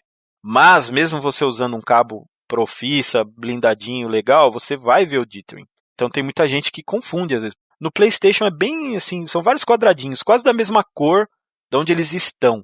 Mas é um efeito mesmo, cara, que o programador tinha como colocar assim, quase que, não vou dizer se era em hardware ou se era software, mas tinha assim uma opção muito fácil pro cara colocar, entendeu? Tanto que existe um software que tira isso dos jogos. É uma informação totalmente nova pra mim. Não sei se o Marcel sabia disso ou eu não sabia. Que existia uma função no kit de desenvolvimento do PlayStation para adicionar o dithering, então era uma coisa que estava ali porque, de alguma forma, alguém queria usar e usava, de fato. E ajudava em tela analógica. Sim. Em tela analógica, o dithering auxiliava. O dithering dava para você a falsa sensação de que a qualidade da imagem era mais rica do que ela efetivamente dava. O problema é que a hora que nós migramos para uma tela de elementos fixos, o dithering passou a atrapalhar. Então, é que tá. O problema se criou por conta da nossa teimosia. É isso que eu tô falando. Sim. Não, eu tava ouvindo você falar que você acha que nós somos muito teimosos, e eu só conseguia ouvir, assim, você reclamando, e a Nintendo falando assim, eu concordo com o Junião, eu acho que vocês deviam ter parado de jogar esses negócios lá no passado. Aliás, eu queria poder vender isso para vocês em ROMs, em Virtual Console. Então, por favor, abandonem essas máquinas antigas para que eu possa vender esses jogos de novo para vocês. E de novo. Engraçado o Marcelo ter falado isso especificamente da Nintendo, porque tivemos um bate-papo lá no canal do Minicastle, uma live de bate-papo com o menino Rafael Fael do canal Mão na Luva. E eu, em algum momento, eu perguntei pra ele, você então é dos meus, você não quis jogar o Zelda Skyward Sword porque você não quis usar o sensor de movimento. Aí agora finalmente você vai jogar porque a versão do Switch te permite apertar o botão lá, o analógico, pra você dar a espadada. Ele falou assim pra mim, não, eu me recuso a comprar esse jogo pela segunda vez porque eu já tenho a versão do Wii. Ou seja, é um teimoso que nem nós. No fim, é teimosia. Tem jogo que eu já comprei umas 15 vezes, já perdi até a conta. Eu não sei quantas vezes eu comprei Mario 3, cara. Mas o dithering do PlayStation 1 realmente ele adiciona muita profundidade na cor, né? Ele tira aquela cor chapada, ele transforma uma cor assim, parece que é um mini degradê em cada cor que você tá vendo na tela, né? Então, o PlayStation realmente acho que é o rei dessa parada aí, não é o Mega Drive, é o PlayStation. E para quem quiser pesquisar, tem um software que tira esse efeito aí dos jogos. Não vou dizer que fica perfeito, maravilhoso, eu já fiz algumas vezes e ficou melhor. É porque tem jogo que não tem por que ter dithering. Tipo, sei lá, tem jogo 2D do PlayStation que tem um monte de dithering. E aí realmente estraga. No jogo 3D até fica beleza. E como o Marcel falou, na TV analógica aquilo é legal. Não é ruim, não é feio. Não é... Mesmo com RGB, é bonito. Sim, mas aí você tá falando mais uma novidade que eu não sabia. Existe um software para remover o jittering dos jogos. Uhum. Aí como é que funciona? Você coloca a ISO original no computador e ele pega aquela ISO e ele tira isso e te dá uma ISO versão sem isso. Isso. E aí você bota, por exemplo, no PSIO e beleza. Exato. Entendi. Então é uma ferramenta, né? Mas nos consoles antigos tem toda essa coisa aí de que adicionava cores e tal, e que tem tudo a ver com vídeo composto, né? E realmente o vídeo composto facilita isso, tem essa vantagem, mas tem muitas outras desvantagens que a gente já conhece, né? Tem gente que não gosta, né, de jogar no composto e aí vai jogar no RGB ou no vídeo componente, etc. E aí o jittering fica um pouquinho mais pronunciado. Mas se você senta numa distância normal da televisão, não vai te incomodar muito. Faz sentido. Quanto mais longe da tela, você tende a perceber menos. A não ser que você seja o Fabão e dá um pause no Art of Fighting, aí pega e amplia 16 vezes a imagem da calça do Ryo Sakazaki pra falar, ó, tá vendo esse RGB aqui? Esse quadradinho tá errado, entendeu? Mas aí já não era jittering, aí era interferência que eu tava falando do cabo e do console na real ali, que o Neo Geo tem um RGB bem fajuto, apesar de ser um console bem caro, o RGB dele é bem ruim. Não, eu entendo que é outro problema, mas se você for o Fabão, você vai achar o jittering ali no... Vai achar fácil. E hoje a gente, assim, grande parte da nossa diversão é de ficar analisando a imagem, né? Eu, por exemplo, cara, eu não tenho nem o que falar, né? Meu trabalho é isso, pra começar. Em segundo, eu sou, cara, apreciador dessas paradas também. Às vezes eu tô aqui em casa, não tem, sei lá, não tem nada pra fazer, eu ligo o videogame e fico olhando sem jogar. Eu sei que você tem isso, eu tenho isso, provavelmente o Marcel tem também. Ah, então eu não sou louco, então beleza. Agora, toda vez que a gente fala disso, se eu não lembrar do Fabão, eu vou lembrar do Douglas Nazário. Esse cara, eu tenho a impressão que ele fica 95% ajustando a imagem e joga 5%, ou nem joga. Douglas, se você estiver escutando, um abraço pra você. Não, o Douglão joga. Mas eu tenho essa sensação, porque ele é tão minucioso, cara, que tipo assim, às vezes eu... Caramba, velho, olha a noia desse malandro. Você lembra da célebre... É uma retórica. Da célebre frase do Qui-Gon Jinn, Ameaça Fantasma, dentro daquele submarino lá com o... There's always a bigger fish. Perfeito. Tem sempre um peixe maior que você. O Michelin tá rindo que ele falou assim, cara, ele sabe... Não, eu sei basicamente todos os filmes, palavra por palavra. E o Senhor dos Anéis também. Caraca. E aí a gente vai falar de jitter agora. É o assunto mais complicado. Esse aí o Michelas vai ter que me ensinar, porque... Cara, porque assim, de jitter é um negócio bizarro, né? De jitter, a gente pode colocar que ele é a diferença entre as velocidades de refresh? Sim, a gente pode dizer que é o seguinte... Quando você manda... a gente vai falar de imagem, então vamos falar só dentro do universo que a gente está falando. Então bora. Quando você manda uma imagem que está num refresh diferente... Refresh seria uma taxa de atualização de imagem, confere? Exato, perfeito. Obrigado. E aí você manda para uma tela que está esperando X e recebe Y. Então, vamos lá. O videogame retrô foi feito para TV de tubo, ponto final. Mesmo as pessoas que abominam TV de tubo e acham que tem que só usar o scaler... Ok, respeito a opinião de todo mundo, cada um faz o que bem entender da vida, mas o fato é que os videogames retrô foram feitos para as TVs que tinham na época. Então, quando a gente fala ali antes de PlayStation, era TV de tubão. Seria como você falar que aquela fita de VHS que você tem foi feita para rodar no seu Blu-ray. É. Tipo isso. O cara que fez aquilo lá, filmou, gravou e tal, pensou na TV de tubão.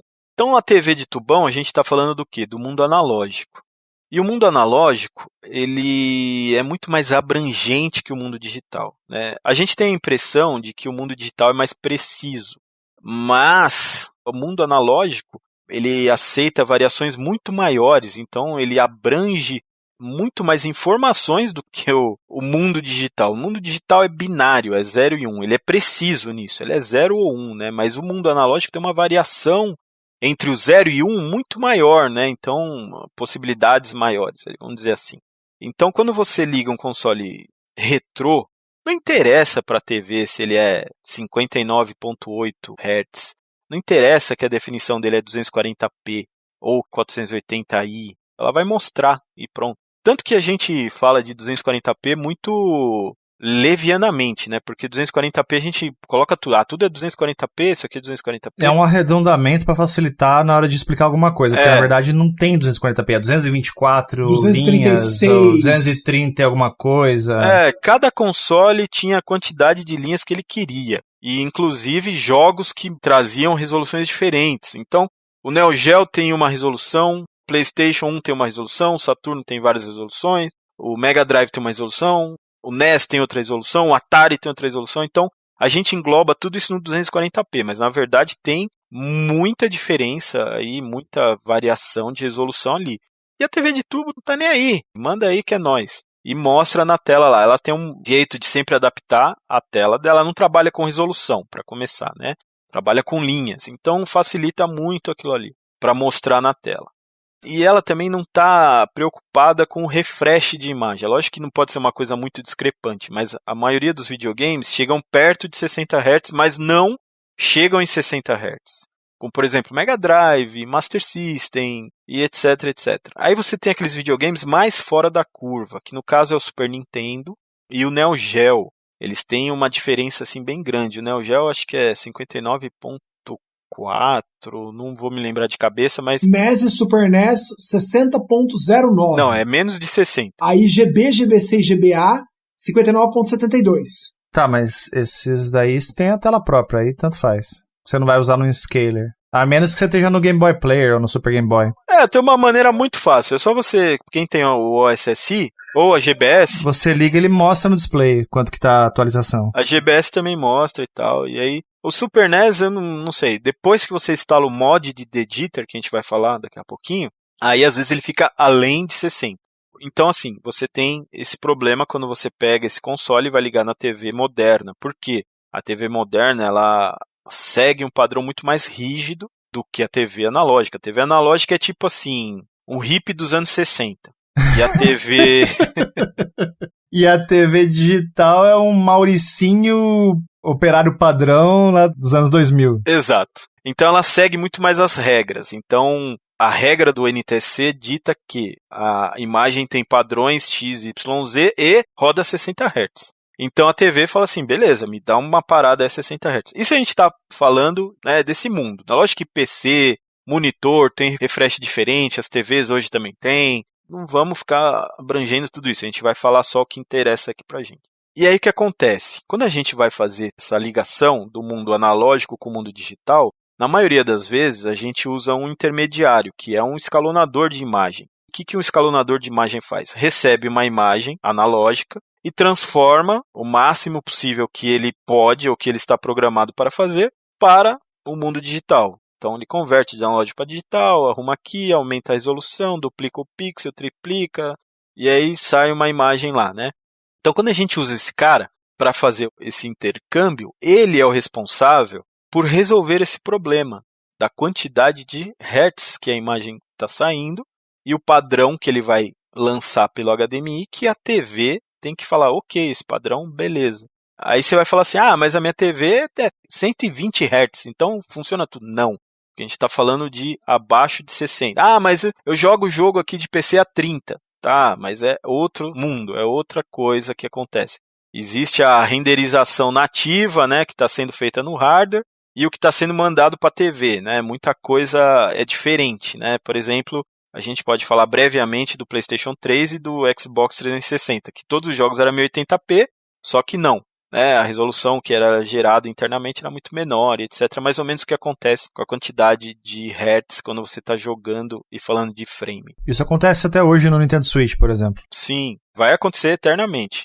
Então, vai lá, eu tô com o meu Super Nintendo, liguei no OSSI e não tá dando imagem na minha TV. O que aconteceu? O OSSI, ele trabalha de uma maneira. Ele é o escalonador que menos trabalha a imagem. Então, ele só duplica, triplica, quadriplica... Quintuplica. E manda para sua TV. Então, cara, ele só dá uma ajeitadinha ali e tal, né? E manda. Ele não tem um buffer que vai gerar um novo frame e etc. Então, o que acontece? Ele não tem esse processamento prévio da imagem. Isso, mais pesado. Como costuma falar, ele era um line doubler ou line multiplier, né? Um multiplicador de linhas. Ele simplesmente multiplica aquilo que ele está recebendo. Exato. Então, ele recebe aquela quantidade de hertz e ele replica para a TV aquela quantidade de hertz. A sua TV vai aceitar a quantidade de hertz? Vai. Ok, você vai jogar usando o OSSI. Ah, mas a minha TV não aceita e não está dando imagem no OSSI. É aí que está o motivo. Ele manda para a TV fora do padrão. Do jeito que ele recebe, ele manda. Então, por isso que tem as modificações de de-jitter para os videogames, para aumentar a compatibilidade com os escalonadores e com as televisões. O que esse mod faz? Ele gera um novo clock na placa do console, ligeiramente mais alto do que o clock original, para que saia numa quantidade de hertz maior, que chegue ali nos 60 hertz. Isso aumenta bastante a compatibilidade com o OSSI, por exemplo, e com algumas TVs, principalmente no caso do Super NES e do Neo Geo. Por exemplo, a consolizada, Neo Geo consolizada da Gamescare tem essa opção de usar um mod de-jitter. Né? Quase ninguém pede. Acho que até agora não vendi nenhuma com mod de-jitter, mas tem essa opção. Né? Então, para usar no OSSI, é legal. Por exemplo, na minha televisão, eu não consigo ter imagem sem o mod de-jitter na consolizada pelo OSSI. Tá? Ô, Michelas, aproveitando que você está falando sobre a questão do Neo Geo, né? Você falou do Neo Geo MVS, até da consolidada da Gamescare. Tem uma certa diferença, né, na MVS pro AES nessa questão, ou não? Porque, por exemplo, quando eu coloco o meu AES no GBS, eu não consigo, não fica legal, não fica bacana. Já a MVS fica perfeita. Tem alguma diferença nesse... Tem uma variaçãozinha. O problema da GBS com o AES é que o criador lá do sistema, lá, Rama, ele não programou os times do Neo Geo. Tá todo mundo esperando que ele faça isso. É um problema um pouco diferente, né? A MVS funciona porque é um pouco mais padronizada ali. Dependendo do modelo da MVS também não funciona. Então, assim, de modelo para modelo varia algumas coisas e acaba impedindo que ela funcione ou não na GBS. O que acontece também com o OSSI, tá? Alguns modelos de placa funcionam melhor, outras não funcionam. E aí existe esse mod aí para você aumentar a compatibilidade com o OSSI e deixar mais amigável para sua TV. Isso a gente está falando do OSSI. Daí a gente vai para o Frame Master, que é o mais caro de todos aí, né? Se bem que ele tá ali pau a pau com o RetroTink 5X. Isso que eu ia falar, eu fiquei interessado no RetroTink 5X, mas aí tá o preço do Frame Master? Eu acho que você consegue comprar ainda no site da Solaris Japan por $400, ou um pouco menos de $400. E o RetroTink custa $300, né? Caramba, velho. Assim, o Mark T, eu acho que ele é o cara que conseguiu com maior sucesso vender coisas que deveriam custar menos da metade do que custam por um preço exorbitante. Uma grande prova disso é aquele RetroTink 2X dele, lá, o primeiro modelo, custava $100. Aquilo lá, pra mim, não presta pra nada. Assim, desculpa, mas não presta pra nada, porque com $120, $130, você compra um OSSI, que tipo, é muito melhor, tem muito mais opção. Aquilo lá fazia 2X, é 480p, cara. Pelo amor de Deus, né? Custava $100, né? E agora ele lançou esse escalonador. Eu já testei, inclusive, fiz até uma live. Que, assim, na live eu não pude testar muito bem, porque eu tava até com o rapaz que me emprestou, né, pra fazer a live, porque eu não tenho ele. E aí não deu pra gente fazer uma análise, assim, foi só um showcase ali, um overview. Foi rápido, né? Mas depois o rapaz, que é o Rafael Sete, se estiver ouvindo, Rafa, abraço aí, me emprestou e aí eu pude testar melhor e, cara, testes, assim, é legal? É melhor que o OSSI? Não. É melhor que a GBS? Na minha opinião, não. Melhor que o Frame Master? Não, também. E ele custa muito caro. Se ele custasse o preço do OSSI, seria uma opção válida. Mas para mim, por $300, sem chance. O OSSC, ao meu ver, ele é chato com compatibilidade, tanto para TV quanto placa de captura. Se você... Exatamente por isso que a gente está falando, do jitter e alguns outros motivos. Exato. Se você driblar isso daí, o OSSC é uma opção, assim, incrível. É. Agora, o que me chamou a atenção nesse RetroTink 5X é que ele tem algumas opções de conexão que não tem no OSSC e que eu uso, né? Por exemplo, eu uso o vídeo composto no Frame Master. Por quê? Porque eu tenho um Atari e um Zibo aqui que usam essa conexão. O meu Frame Master, ele tem o S-Video. O que, francamente, já tá errado, né? Tudo bem, né? Não vamos entrar nesse mérito. Agora, eu tenho, por exemplo, o 3DO, ele usa um S-Video. O Frame Master tem S-Video.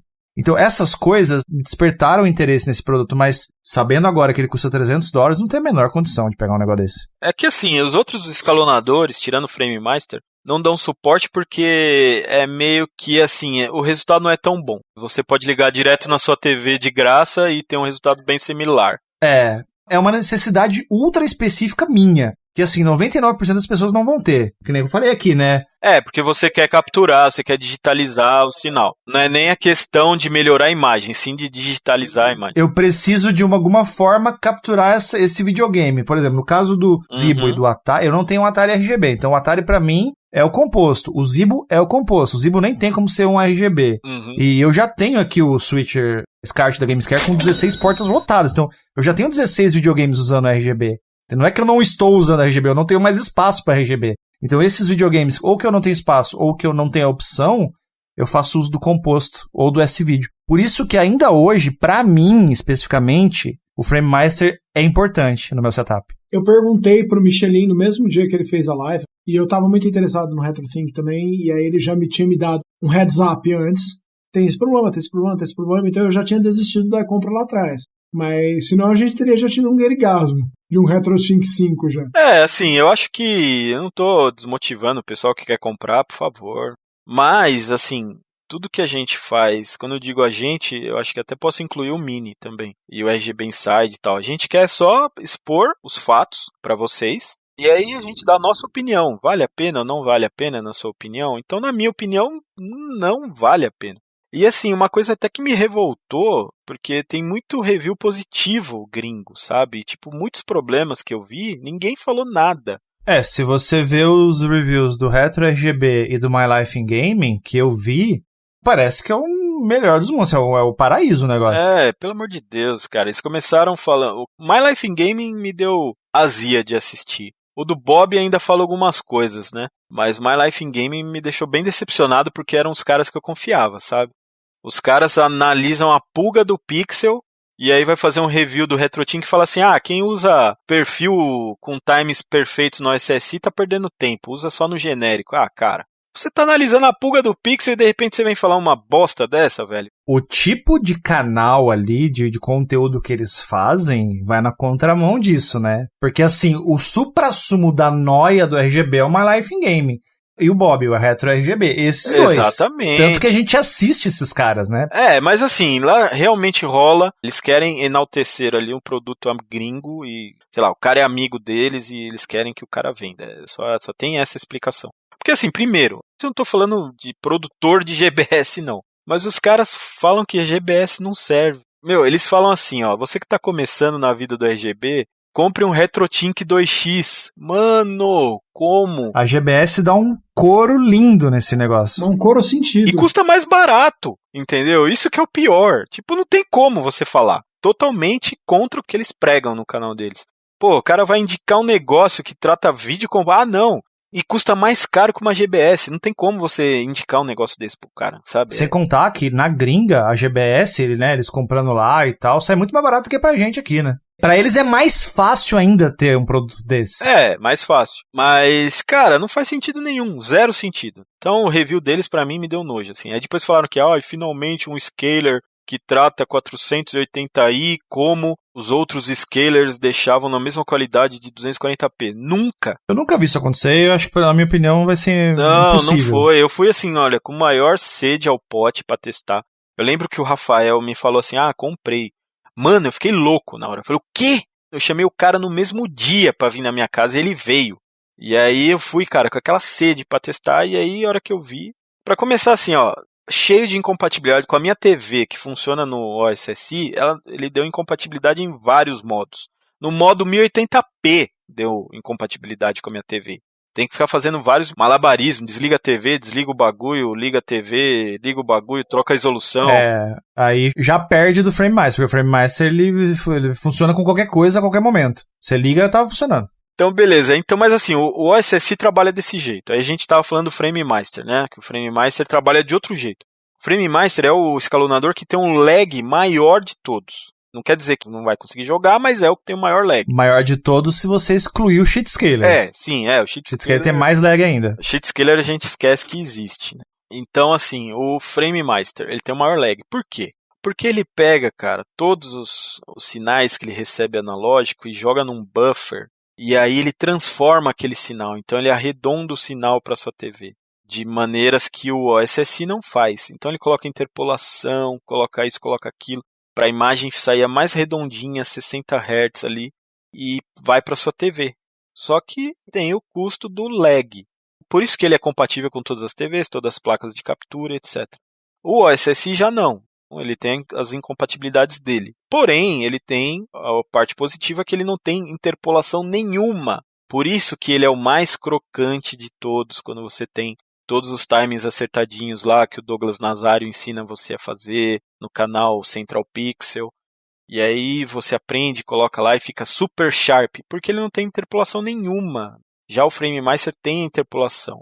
Então a interpolação é você criar coisas que não existem na imagem ali, duplicar uma linha ou duplicar um frame. E aí tem várias maneiras e vários fins, né? Que você toma uma atitude para ter um resultado X, seja lá para o que for. O Deditor é isso, né? Então o Deditor tem algumas maneiras de você contornar. Inclusive o RetroTink 5X tem um módulo lá de triple buffer, né? Que é também para você aumentar a compatibilidade com as TVs por causa da quantidade de hertz. Então você vê que o OSSI e o FrameMaster têm maneiras diferentes de trabalhar a imagem, né? E gera resultados diferentes. E a gente tem a GBS também, que faz bastante sucesso aqui. A GBS ela faz um híbrido entre o FrameMaster e entre o OSSI. Então você vê, por exemplo, que o Neo Geo por enquanto não está funcionando, mas ela é compatível com todas as TVs, todas as placas de captura. E ela está entre os dois ali de lag. Ela tem um pouquinho mais de lag que o OSSI, porém bem menos lag do que o FrameMaster, né? E aí ela tem maneiras ali de tratar. Então às vezes você está jogando ali na GBS e tal, você vê uma linhazinha passando na tela, você vê um framezinho, tipo, como se fosse um solucinho, muito rápido. Muita gente nem percebe. E aí fala, poxa, tá com defeito, poxa, não sei o quê. Mas não é que tem esse problema, e esse problema precisa ser sanado de alguma maneira. Ah, mas só acontece na GBS? Não. Além dos consoles originais que a gente está falando, até nos famosos e maravilhosos FPGAs também tem esse problema. Ah, não acredito que você tá falando mal do FPGA, Michela. Não. O FPGA é maravilhoso. O Mega SG é o melhor Mega Drive da Terra, cara. Sem sombra de dúvidas. Não, então agora eu que vou ter que sair daqui, peraí. Melhor Mega Drive da Terra. Sorte que eu não tava perto de você quando você falou isso. Ia te jogar um sapato na cabeça. O pior é que eu entendo que o Michelin deve estar muito bravo comigo, porque além de eu falar um absurdo técnico desse... O termo que você tá procurando é heresia. Ainda a máquina que tá perfeita, super refinada do mestre Michelin pra mim, vai embora num sorteio daqui a um tempo. É verdade, Eu vou ficar sem o Genesis com bypass, e no lugar do Genesis com bypass veio o Mega SG. Não, mas eu entendo. Eu acho que o Mega SG é ótimo. O Marcel a gente tem que dar um desconto pra ele, porque ele foi aquele menino que jogava bolinha de gude no carpete, né? Eu não jogava bolinha de gude no carpete. Soltava pipa no ventilador, eu entendeu? não fazia nenhum dos Tomava dois. Tomava leite com pera, ovo maltine. Eu não jogava nem bolinha de gude e nem empinava pipa. Era muito perigoso. O menino que foi criado pela avó, jogando Nintendo, entendeu? É isso. Isso é verdade. Mas, cara, você sabe que existe uma história engraçada, né? Quando minha avó faleceu e a gente foi limpar a casa dela, teve que entrar no porão. E começou a tirar coisa do porão e a gente tirou do fundo do porão 2 baldes de queijo. Sabe aqueles baldão de queijo que o pessoal usa pra cozinhar?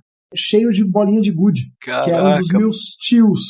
Todos os tamanhos, cores, formatos e tal. O que vocês fizeram com isso? Então, meu pai tentou ensinar eu e o Eric na época, assim, mostrar pra gente, tipo, ó, essa é a leiteirinha, essa é não sei o que, essa é não sei o que. Mas nenhum dos dois eram grandes fãs. Vocês não estavam interessados, mas assim, eu digo, as bolinhas de gude, vocês guardaram isso? Eu acredito que ainda estão na casa dos meus pais até hoje, cara. Ah, tá. Vamos comprar dele, Junião. Tudo bem, não tem um dessa lata de queijo e tal, né?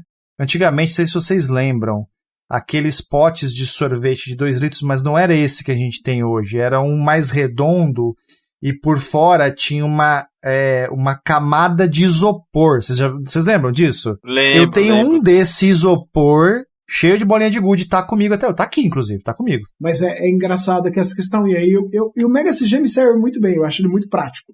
Não, eu também concordo. Quanto a isso, não há discussão. Eu concordo. E eu não sou contra os FPGAs, eu não tô falando mal, mas assim, é que hoje o pessoal vê o FPGA como se fosse a solução de todos os problemas, o negócio mais maravilhoso e perfeito. E eu acho que não é bem assim, que não faz sentido quando é cobrado aqui no Brasil, tipo R$5.000 por um FPGA. Nos Estados Unidos eu acho legal, positivo, porque custa $100 e poucos e o cara tem um Mega Drive, que não precisa de escalonador, com qualidade bacana, etc. Agora aqui no Brasil, o cara comprar um bagulho desse por 5 pila... É uns preços muito fora de sei proporção, lá. cara. Totalmente, é um negócio que foi feito.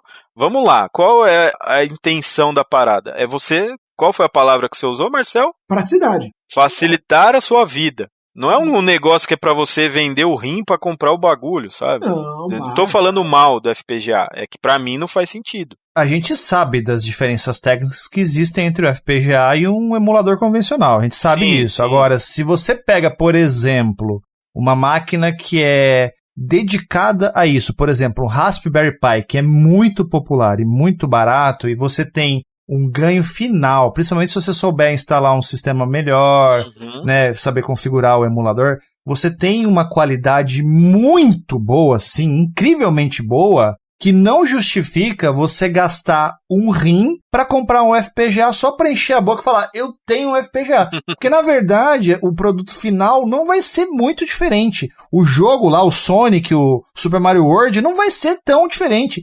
E arrisco a dizer que muita gente não vai achar a diferença. É, isso que eu ia falar. 90% das pessoas não vai achar diferença nenhuma. E uma coisa engraçada, porque nesses últimos tempos a gente tem pessoal, tipo, aclamando o FPGA e mandando ver nos emuladores, como se o emulador fosse a pior coisa do universo, né? E não é, cara. O Junião colocou um exemplo aí, um Raspberry Pi, que, tipo, é o low-end da parada, é o negócio ali, o piorzinho.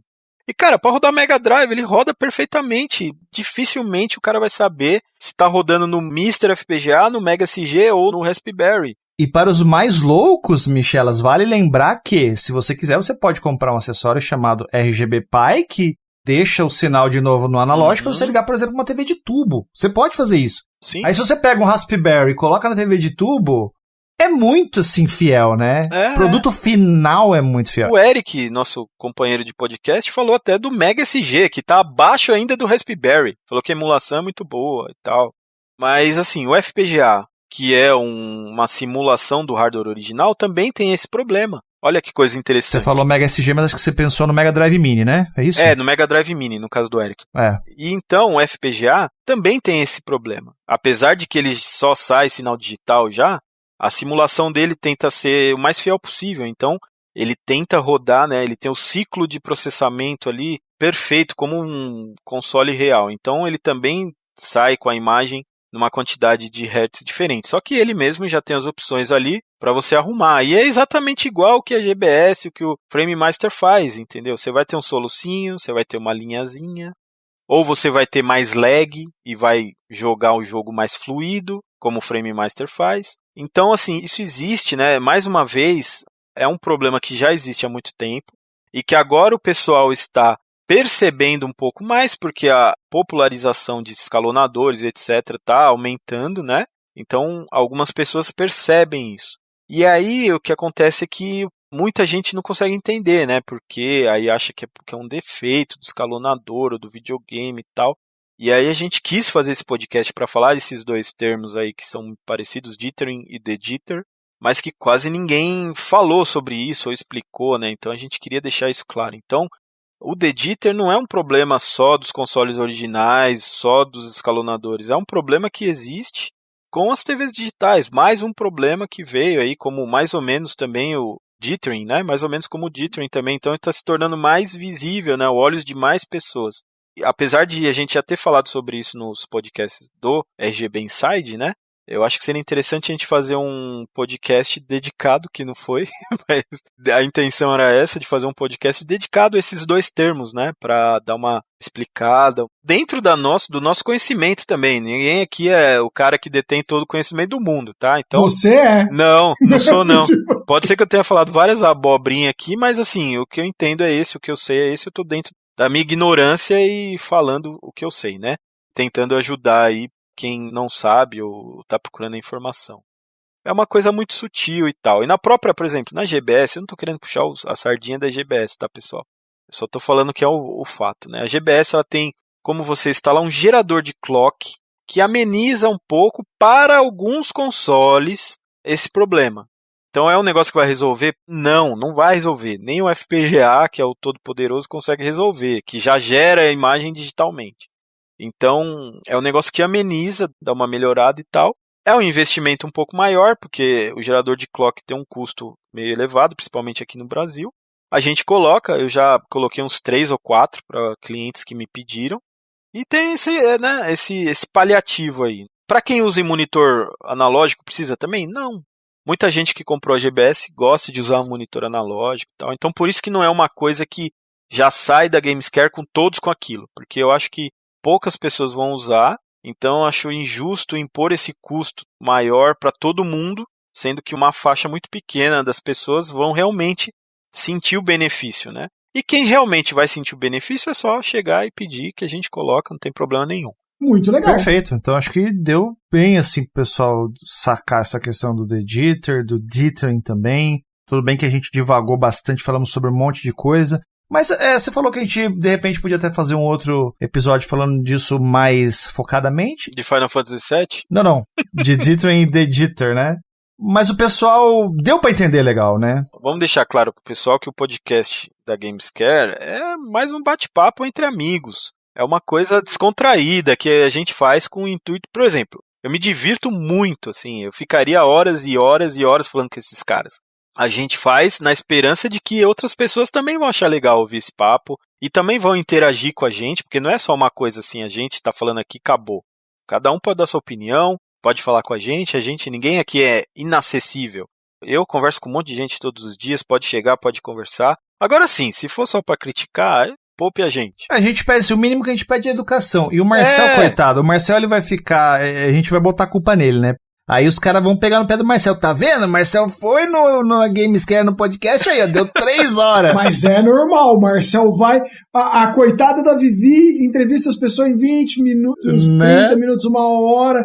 Aí o Marcel aparece lá 3 horas de vídeo. Nossa, cara. Coitada dela. Eu tinha várias coisas pra perguntar pro Marcel, várias. É que eu me segurei aqui, porque eu falei, não, né, meu? Os caras vão ficar bravos. Mas o Marcel volta um dia só pra você perguntar as coisas pro Marcel. Isso que eu ia falar, o Marcel volta. A gente tem a ideia de fazer um podcast descontraído. Agora, se vocês querem um podcast mais técnico, não, só quero saber isso e pronto, acabou.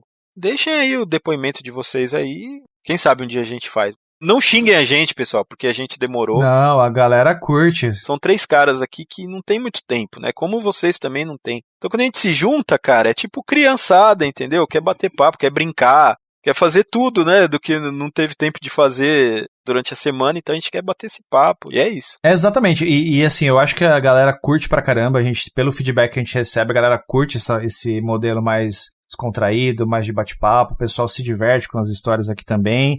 E eu vou contar uma história aqui de bastidor rapidinho. O Marcel, quando ele quer e quando a situação exige, ele consegue ser muito objetivo. Então, a gente se juntou e em menos de 15 minutos a gente começou a gravar. Quando o Eric Fraga está aqui, é 2 horas antes de apertar o REC. É ou não é, Michelin? É verdade. O Eric, ele trabalha numa velocidade diferente da gente, né? E o Eric tem aquela coisa, ele gosta da prosa, né? Então ele conta, aí ele vai, aí atualiza as fofocas e não sei o quê. E também a gente quer ter esse papo, a gente quer ter Eu queria um dia sentar com ele pra conversar de música de videogame. Eu acho que vai ser importante. Olha aí. O próximo evento presencial você vai ter a chance de fazer isso cara a cara com o Eric, viu, Marcelo? Não dá tempo. O Eric tem muita fã. Você tá conversando com o Eric, de repente vem uma galera e leva o Eric embora, assim, nos eventos. Ó quem fala. Você tem que brigar com ele, cara. Você tem que, chegar junto. O único cara que tem bastante tempo pra conversar sou eu aqui, porque ninguém quer conversar comigo.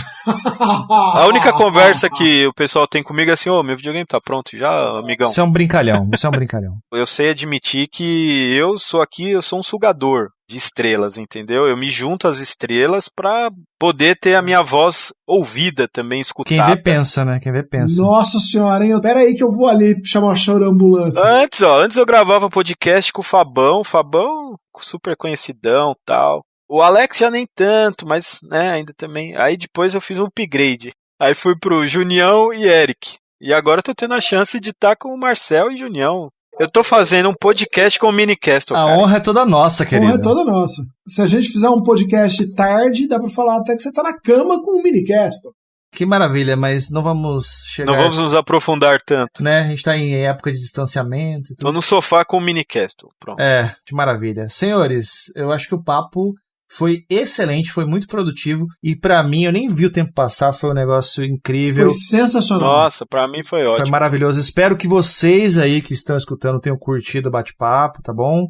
Vou pedir pro pessoal aqui, ó. Primeiro, o nosso visitante do dia, mestre doutor Marcel Bonatelli. Obrigado, meu querido, pelo seu tempo, por você dar o ar da graça aqui também no podcast da Gamescare. Obrigado, cara. Eu é que agradeço o convite, pessoal. Sempre que vocês precisarem ou quiserem alguma coisa, a gente sempre aparece. Marcando, a gente vem, sempre. Olha lá, hein? Olha, depois você vai se arrepender. Não, deixa ele comigo, Michel, deixa ele comigo. Meu querido, você queria falar mais alguma coisa técnica ou podemos já nos encaminhar para os encerramentos? Se vocês quiserem, eu posso falar mais um pouco de Final Fantasy VII Remake? Não, tá tranquilo. Já entendi o seu ponto. E, honestamente, eu tô concordando contigo. Depois da história dos fantasmas lá... Junião, joga, é sensacional, Junião.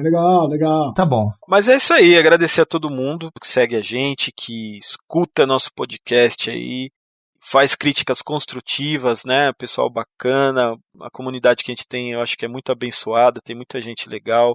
E agradecer esses lindos, maravilhosos, Marcel e Junião, pela honra de estar aqui com vocês. É isso aí, valeu. Meus queridos, muito obrigado mais uma vez. Obrigado a todo mundo que está escutando aí o podcast. E até o próximo episódio. Falou. Valeu, galera. Até mais. Oi, pessoal. Tchau.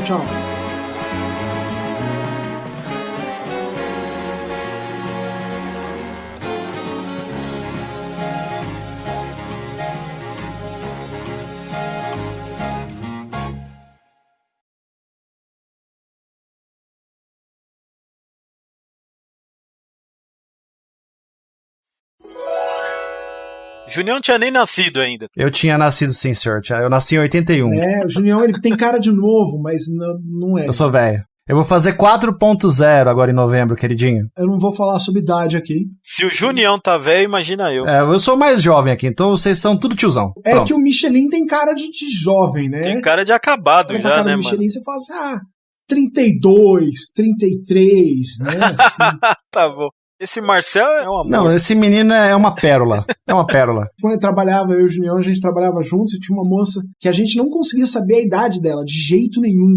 E eu achava que ela tinha uns 24, 25, assim. E aí, quando um dia ela contou pra gente qual era a idade dela, ela era mais velha que nós dois. E a gente falou assim, não é possível, Ju. Eu descobri isso, Marcel, porque ela falou pra mim, porque eu fui em tal show. Eu lembro dela ter falado que foi no Philips Monsters of Rock, em São Paulo. Acho que isso foi em 96, 98, eu não lembro agora. Aí eu falei, mas escuta, você não era uma jovenzinha, menor de idade naquela época? Ela, não, eu já era maior de idade. Eu, oi?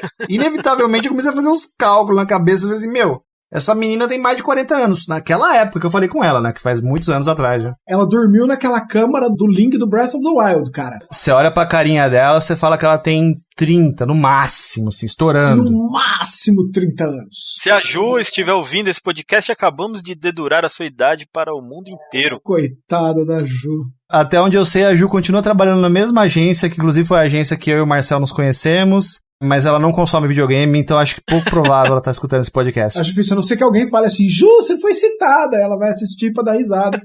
Se estiver nos ouvindo, gente boníssima, um amor. O jogo deixou muito claro que a Tifa é forte pra caramba, no sentido emocional. Muito empoderada, muito forte, sabe? Eu me sinto muito mal que a personagem dela acabou soterrada por uma série de pessoas gritando assim, os peitos dela são menores. É uma personagem tão boa. Ainda bem que eu não acompanho essas coisas. Uma parte considerável da comunidade ficou muito brava que ela tem peitos menores no remake do que no original. Eu até me recuso a comentar essa asneira. É que a antiga era muito desproporcional. Aquela estrutura daquela moça mirrada, a Tifa é uma moça magra, uma mulher magra.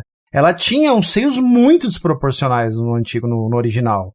Então, assim, eu não acho que tem nada de errado com a Tifa de agora. Eu acho até que ficou um modelo ela assim... é incrivelmente bonita. Marcel, dá uma procurada na net. Tem uma entrevista muito boa com os criadores originais do Final Fantasy VII. E os caras perguntando assim, o que vocês acharam do remake do Final Fantasy VII? Veja isso depois.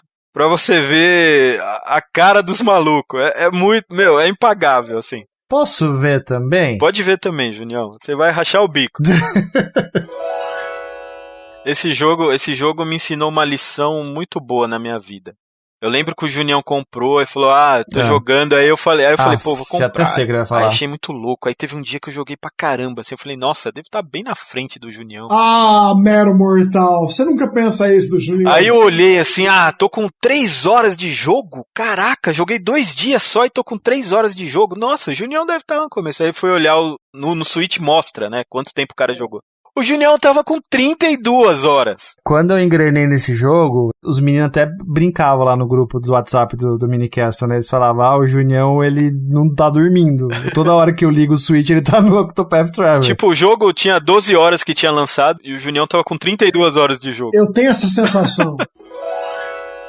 Cada vez que eu desligo o Xbox e eu ligo de novo, parece que ele ganhou 10 mil pontos de achievements. Mas fala pra mim um negócio, ele continua solteiro? Continua. Então pronto, querido. Não... Ele tá empenhadíssimo. Não vamos colocar a culpa nas mulheres. Eu não jogo porque eu sou sem vergonha. Não, eu não jogo porque tenho Mini. Na verdade, é um pouco de cada, mas eu também não gosto de fazer isso, né? De colocar a culpa na figura feminina, na esposa, na namorada, na mulher. Eu também não gosto. A gente brinca, é porque, óbvio, né? Quem tá num relacionamento... Não é questão de opinião, você tem que dedicar um tempo àquela pessoa. É um fato, lógico. Agora a figura da pessoa que está solteira, ele não tem essa pessoa para dedicar o tempo. Então, se ele quiser se trancar 24 horas do sábado e do domingo na frente do videogame, é um direito dele. A partir do momento que você tem uma esposa ou uma namorada, se você ficar 24 horas no videogame, você tem que ficar solteiro, cara. Tipo, sabe? O que você tá fazendo com a outra pessoa, entendeu? Então, existe o tempo do casal. Resumindo, não tenham esposa e nem namorada. Se você quiser ficar 24 horas no videogame, não tem esposa nem namorada, é isso.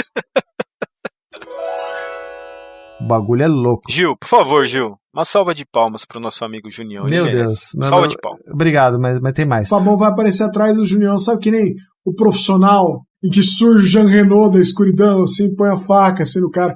Alguém quer falar com você? Vai ser isso. Com o Sega CD do Junião de refém, assim. A gente vai apagar a luz, quando voltar a luz não tem mais essas caixas que estão atrás do Junião. Sumiu tudo os videogames. O Fabão só não vai fazer isso porque se ele estivesse ouvindo o nosso podcast, ele já estaria dormindo no meio. Porque uma vez gravando ele dormiu no meio. Então, você imagina ouvindo. Você sabe que eu nunca consegui fazer minha esposa assistir até hoje, né? Ameaça Fantasma, você fala? Não, Senhor dos Anéis. Não, Star Wars a Loi é louca. Nossa, minha esposa já assistiu 2 vezes. Mas Senhor dos Anéis, eu nunca consegui fazer a Loi assistir. Ela dorme no Conselho da Elrond. Eu vou fazer uma invejinha pro senhor, então. Vou fazer uma pequena invejinha pro senhor, porque eu e a minha patroa recentemente assistimos em sequência os 3 filmes versão estendida, em 4K. Também, sem querer me gabar, mas aconteceu quase a mesma coisa, assim. Eu e a minha esposa aqui, tem os Blu-rays até hoje da versão estendida. Uma hora a Netflix cansa e, né? E aí, pô, vamos assistir um bagulho? Vamos. Aí assistimos, eu assisti O Hobbit. Eu sei que todo mundo odeia O Hobbit. E eu acho que o motivo existe, mas eu não odeio. Eu não odeio o Hobbit. Nenhum deles, nenhum dos 3. Eu não odeio também, mas eu entendo quem odeia. É mais ou menos a minha relação com Final Fantasy VII. Então, ok. Quer dizer, não tanto, né? Mas, assim, mudaram algumas coisas, acrescentaram. Fizeram umas coisas que não precisava ter, mas... O que o senhor acha de que tá vindo um quinto Indiana Jones? Você tá preparado pra isso? Olha... Eu não sei se eu tô preparado pra isso. Eu não vou dizer que vou achar ruim alguma coisa, porque o 4 eu achei bom, achei legal, achei que valeu. Foi ótima essa conversa com vocês, senhores. Tchau, boa noite. Você achou uma bosta. Nossa, eu achei muito fraco. Cara. Agora eu não sei o que a gente pode esperar desse próximo, não. Agora eu não sei, né? Como é que esse próximo aí vai ter o Harrison Ford. Vai.